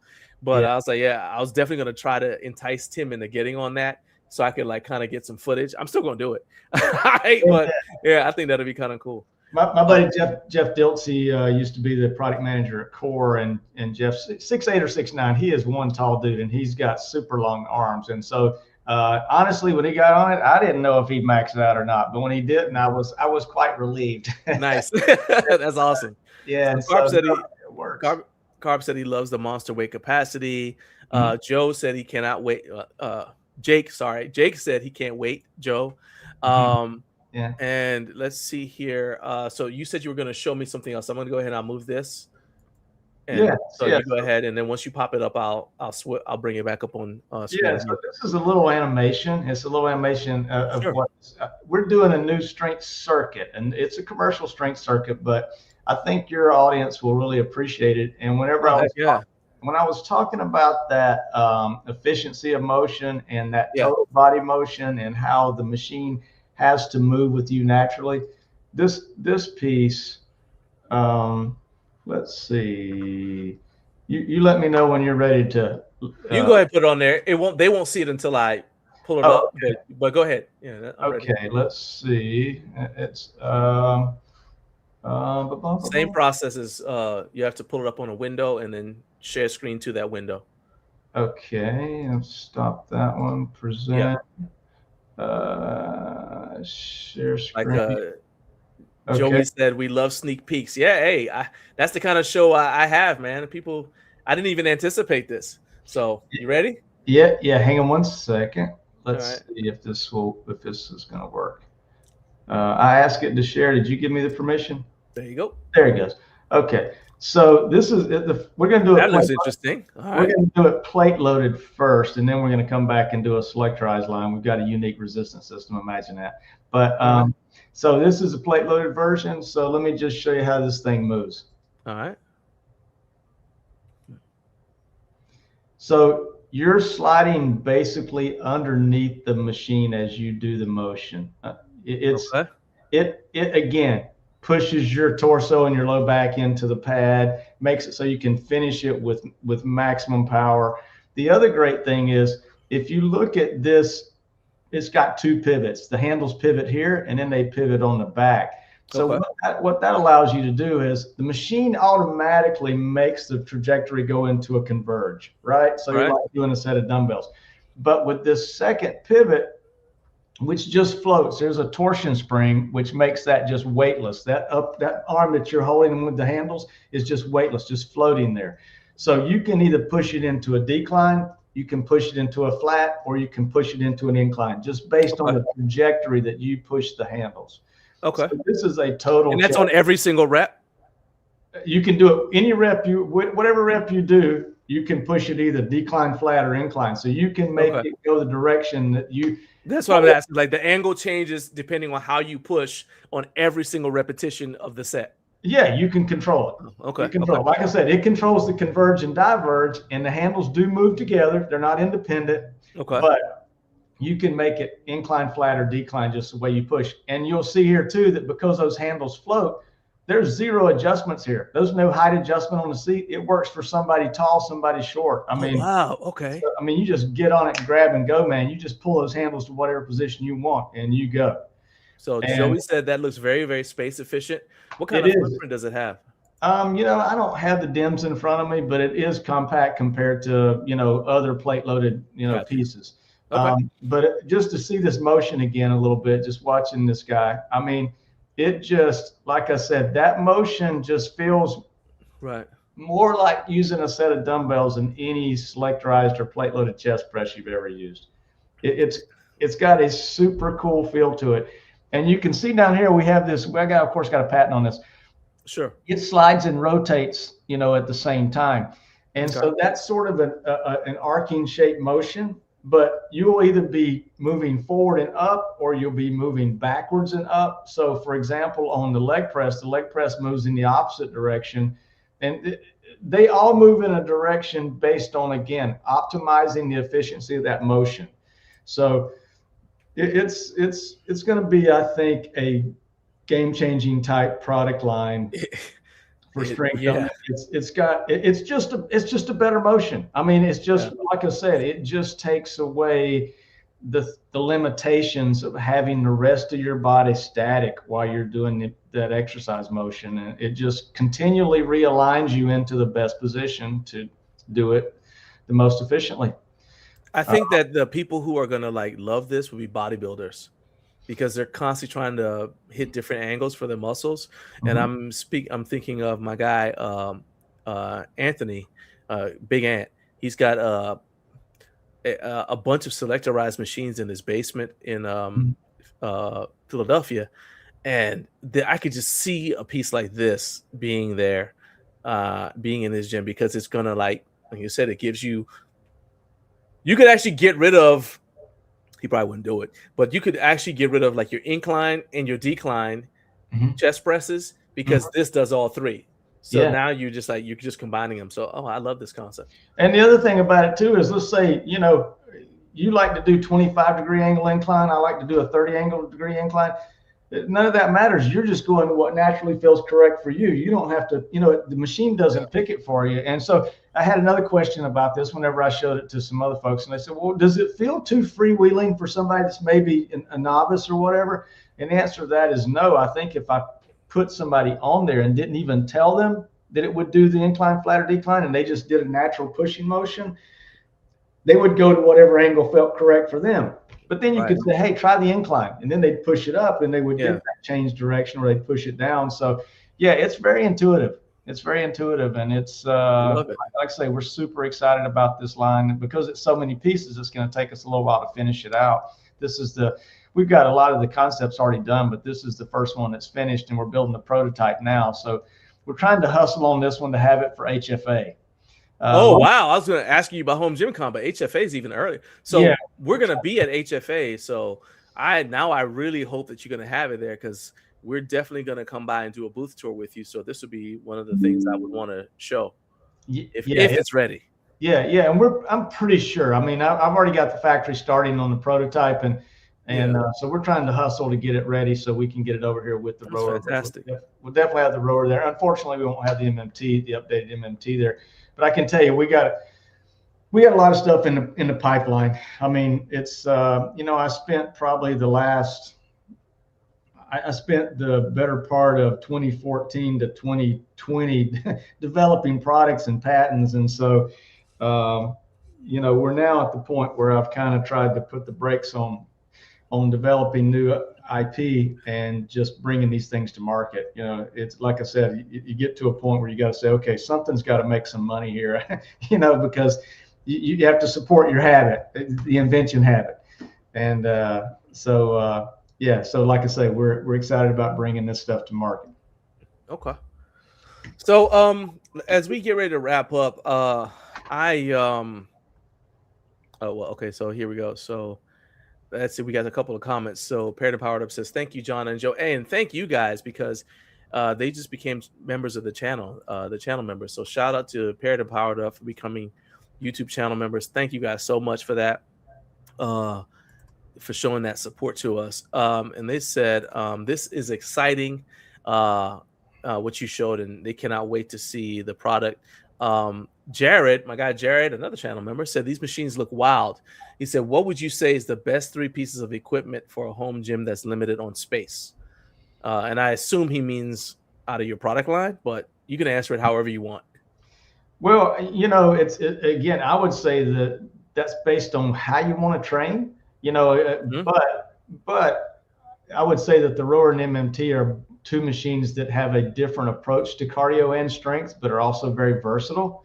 But if you think about this though, so yes, out of your product line. Okay. Yeah, those are the 2 pieces that I think would give you the most versatility for your dollars.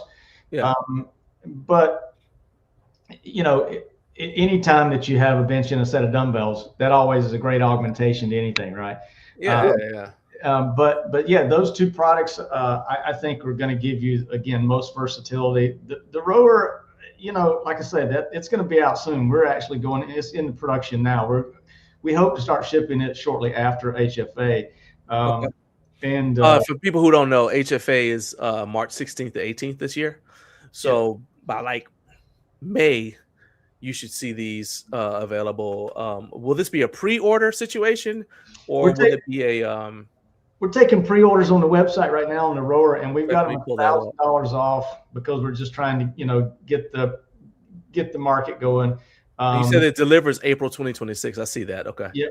And so, like I say, we're going to list it at $29.95. We've got this. We're selling them at $19.95, which we can't do long term because this thing's an expensive piece to make. But I want to get the market seated and get as much excitement going for the product as possible. So we're doing this deep discount during this pre-order period. And we're also sweetening the deal a little bit with free freight until February 1st. Okay. And so yeah, we're, like I say, I'll tell you something about this rower that really made me realize, take that boring factor away and take some of the other things away. I bought a conventional rower when we were doing the design on this product. We're finalizing the design, and I put it side by side with the Challenger rower. And because I was trying to get that catch and release feel, right, like they talk about on those rowers, I was trying to get that very similar to my rower, just because I wanted it to still have a traditional rower resistance feel, right, without the weights on the back, without the bungees on the back. So I wanted to compare the 2. But I can tell you, I would get on and do 10 or 20 reps on the regular conventional flat rail rower, and I'd do 10 or 20 reps on mine, go back and forth because I was, again, trying to dial in the resistance level. And let me tell you, you start using my rower with that lifting angle, it makes the other one just seem so antiquated. And like you say, the boring factor is just so much easier. It's on your back, and it's just a more compelling motion. It just feels easier to complete the exercise.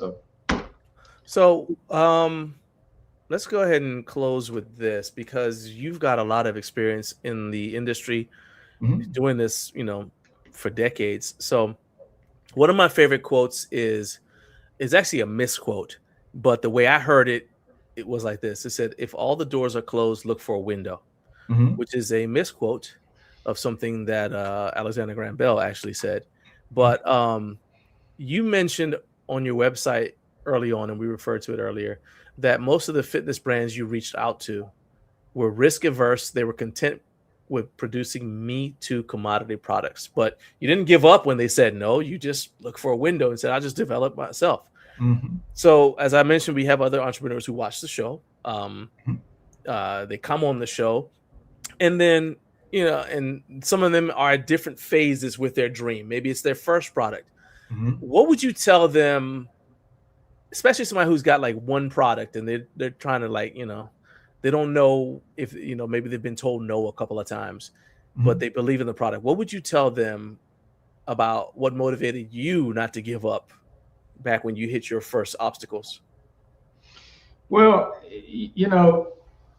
I'm I guess I have a little bit of a larger threshold for risk than most people do, but I'm sort of that person that feels like I would rather try and lose than to never try. It's one of those things where if I was, I could go to work for another brand designing product, and I've worked for other companies, done consulting work and so forth. But I think you have to, if you truly believe in the product, I think you got to get a lot of other opinions to make sure, like we talked about before, that it's not just you that loves it. But if you get a prototype and you go in that direction, I think it's something that you probably have to see it through, or you may always say, what if, And so for me, I've done it a few different ways. I've licensed products to 2 major brands. Neither one of them went the way I expected to. What I found out is when you get into a big bureaucracy, the decision making gets so spread out, and the worst part about it is you get so many egos in the way. And people always are. I don't know. In big companies, I've been viewed as an outsider because I sort of do things differently, or things that other people can't do, and so it's monetarily, it's worked okay for me a couple of times, but not where I wanted to be, and it's been quite frustrating. So I would say if you've got a product, you want to try to bring it to market, based on what your ability is for risk, go forward with it. But it's I think it's personal to each particular person. For me, like I said, I would have to bring them to market just because I want to share these things with the world, right? You know what I mean? It's like for me, I get excited about showing you guys what I've got coming in the pipeline because, I get excited about it. I want everybody else to be excited about it, and I want people to see. Hopefully, it's going to increase. It's going to make people's workouts better. I mean, ultimately, that's kind of why we're all in this business, right? To help 100%. People get fitter, healthier, happier, all those different things. And I think if you got a passion for training and working out, you want to share that with people. And if you're fortunate enough to have some better products that you can share with people, I think that makes the experience all the more rewarding. Awesome. Well, I'm going to tell you right now that we absolutely love getting sneak peeks and sneak previews of new products. So you are welcome to come on this show and screen share what you got in your development files anytime you want. All right. I promise. Okay. So there's like about 4,000 people watching. We promise not to tell anybody. We won't tell anybody else. All right. John, I want to go back to one thing before we close what you said. Yeah. I really appreciate you mentioning that about trainers that want to help us with content, because that's an area that I've really struggled, because I'm so bogged down in manufacturing and the day-to-day operations of the business and stuff. Getting connected to and involved with fitness influencers and folks that know how to train, and professionals like the young lady that was on before with the credentials. All those folks would be a very integral part of us helping build the ChiselFit brand. Okay. And I would welcome that input and participation from anybody, and would love to hear from those folks. So I'll tell you, there are a couple of people, so like Kinsey, I think would be another one. Shout out to Coach Kinsey. I am happy to connect you with anybody who I have like in my network or whatever, to kind of get you, because that's one of the things I love about doing this, is being able to connect somebody who's got, like, they have, each of them has something that the other needs. Sure. I love to do that. So I'm happy to connect you with people, because again, like you said, it just ultimately benefits our community. That being said, you got a lot of stuff coming down the pipeline. So how can people find out more about your current products and keep up with the new releases and updates to the current products, everything else that you guys have going on at ChiselFit, and also so they can get in touch with you if they want to figure out a way to get out to you to maybe try the product out even before it comes out at HFA? Yeah. So if you go on the website, we do have a sign up for the newsletter on the website, and it's down at the bottom of the homepage. And then again, like I said, I'm happy to communicate directly with anybody. Joe@ChiselFit.com, and would love to hear from anybody that's interested in checking out the product, coming to HFA, working with us on content. Any way. I'd love to interact with the community and see how we can just all collectively work together to bring these products and better workouts to everybody. So that would be the way to do it. And John, I'll just say also before we get out of here, I'm sure everybody, appreciates what you do with this show. Thank you. It's a great service, I think, to the industry, and it's bringing all these folks together like you were just talking about. That's something I'm sure everyone would probably share with me to say how much that's a great service and appreciate it. And that's the kind of stuff that fuels the fire, and I promise I am not going to stop doing it because I absolutely, more than, first of all, I'm a talker. Okay. I love communicating with people, but what people don't realize is I love talking to people I like. If I don't like it, I'm completely content to just be quiet. Right. But I feel like we're building a community here that's more than just trying to drive products at you. I want to be a conduit for helping brands like you tell your brand story to the audience, because a lot of times they see the product and like you said, sometimes people get intimidated. And so I like to be able to bring people on and show you why this might be a good fit for them, why it might be a good fit for them. So I appreciate you for coming on. You welcome to, we'll stay in touch. Definitely going to see you at HFA in March. And I can't wait to see more from you, man. You got an open invite to come on the show. Thank you for your time. Fun stuff, man. Looking forward to it. All right. You take it easy, Joe. Thanks so much. All right. Goodbye. Bye. So that was my guy, Joe Ellis from ChiselFit. And you guys make sure that you are checking out www.ChiselFit.com. Make sure you subscribe to them on YouTube. That's at ChiselFit on YouTube. And then they also have an Instagram. So you can go to @ChiselFitUS on Instagram. That way you guys can see all of the stuff. All right. It's time for what I learned this week. And I'm going to tell you that this week was eye-opening. It's one of those things that I kind of knew, but I know it. You know what I mean? And hope my dad didn't watch this part of the show because he was like, know it. It's not good grammar. So I was driving home for a lot of you guys don't know, but I work night shifts. Okay. In order to make Garage Gym Life possible, I picked a job where I could work night shifts, which kind of means I'm working 12-hour night shifts when I'm not in front of you guys and I'm not working out. It's the life I chose. But anyway, so I was driving home and I called my buddy David Dennis because I needed to ask his advice. And because David is a unique hybrid of night owl and workaholic, 4 a.m. is actually the best time for me to catch him to pick his brain uninterrupted. And the thing is, so we've got, we're headed towards 100,000 subscribers on this channel.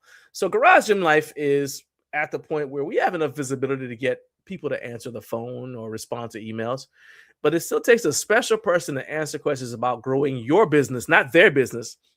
Answer questions about growing your business, and not only answer questions at 4 a.m., but stop what they're doing, log into a computer, and walk you through a process that may or may not benefit them.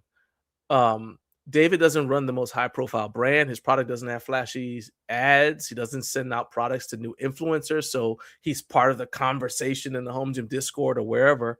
So a lot of you guys don't know him, but what he does have is a passion for his customers. And I learned all over again that, and he doesn't even know I'm doing this, but I learned all over again that David is a friend who put his time and his money where his mouth is to help someone else realize their dream. To me, that's somebody worth knowing and supporting. And I encourage you, especially those of us who are in the Home Gym content community, if you've got people out there who consistently have your back in a lot of different ways, make sure that you let them know that you appreciate them, because I have been in situations where I've literally reached out to people to ask questions who had bigger profiles than me, and they refused to help me because, I don't know, for whatever reason, they were too busy. A lot of times they'll tell me they just don't have time. And I'm going to say that it was just a stark contrast to interrupt somebody at 4 a.m. and he stopped what he was doing in order to help me. So I completely value that. And it also puts a burden on me to also be that kind of person. So I'm telling you guys, if you're watching, there's 4,000 of you watching, and if you need something from me, the like advice from me about how you can grow to where I am and even surpass me, I'm 100% willing to help you, because I feel like we're all blessed to be a blessing. And sometimes that can get lost in the, hey, let's buy a new candy for our gym. Okay.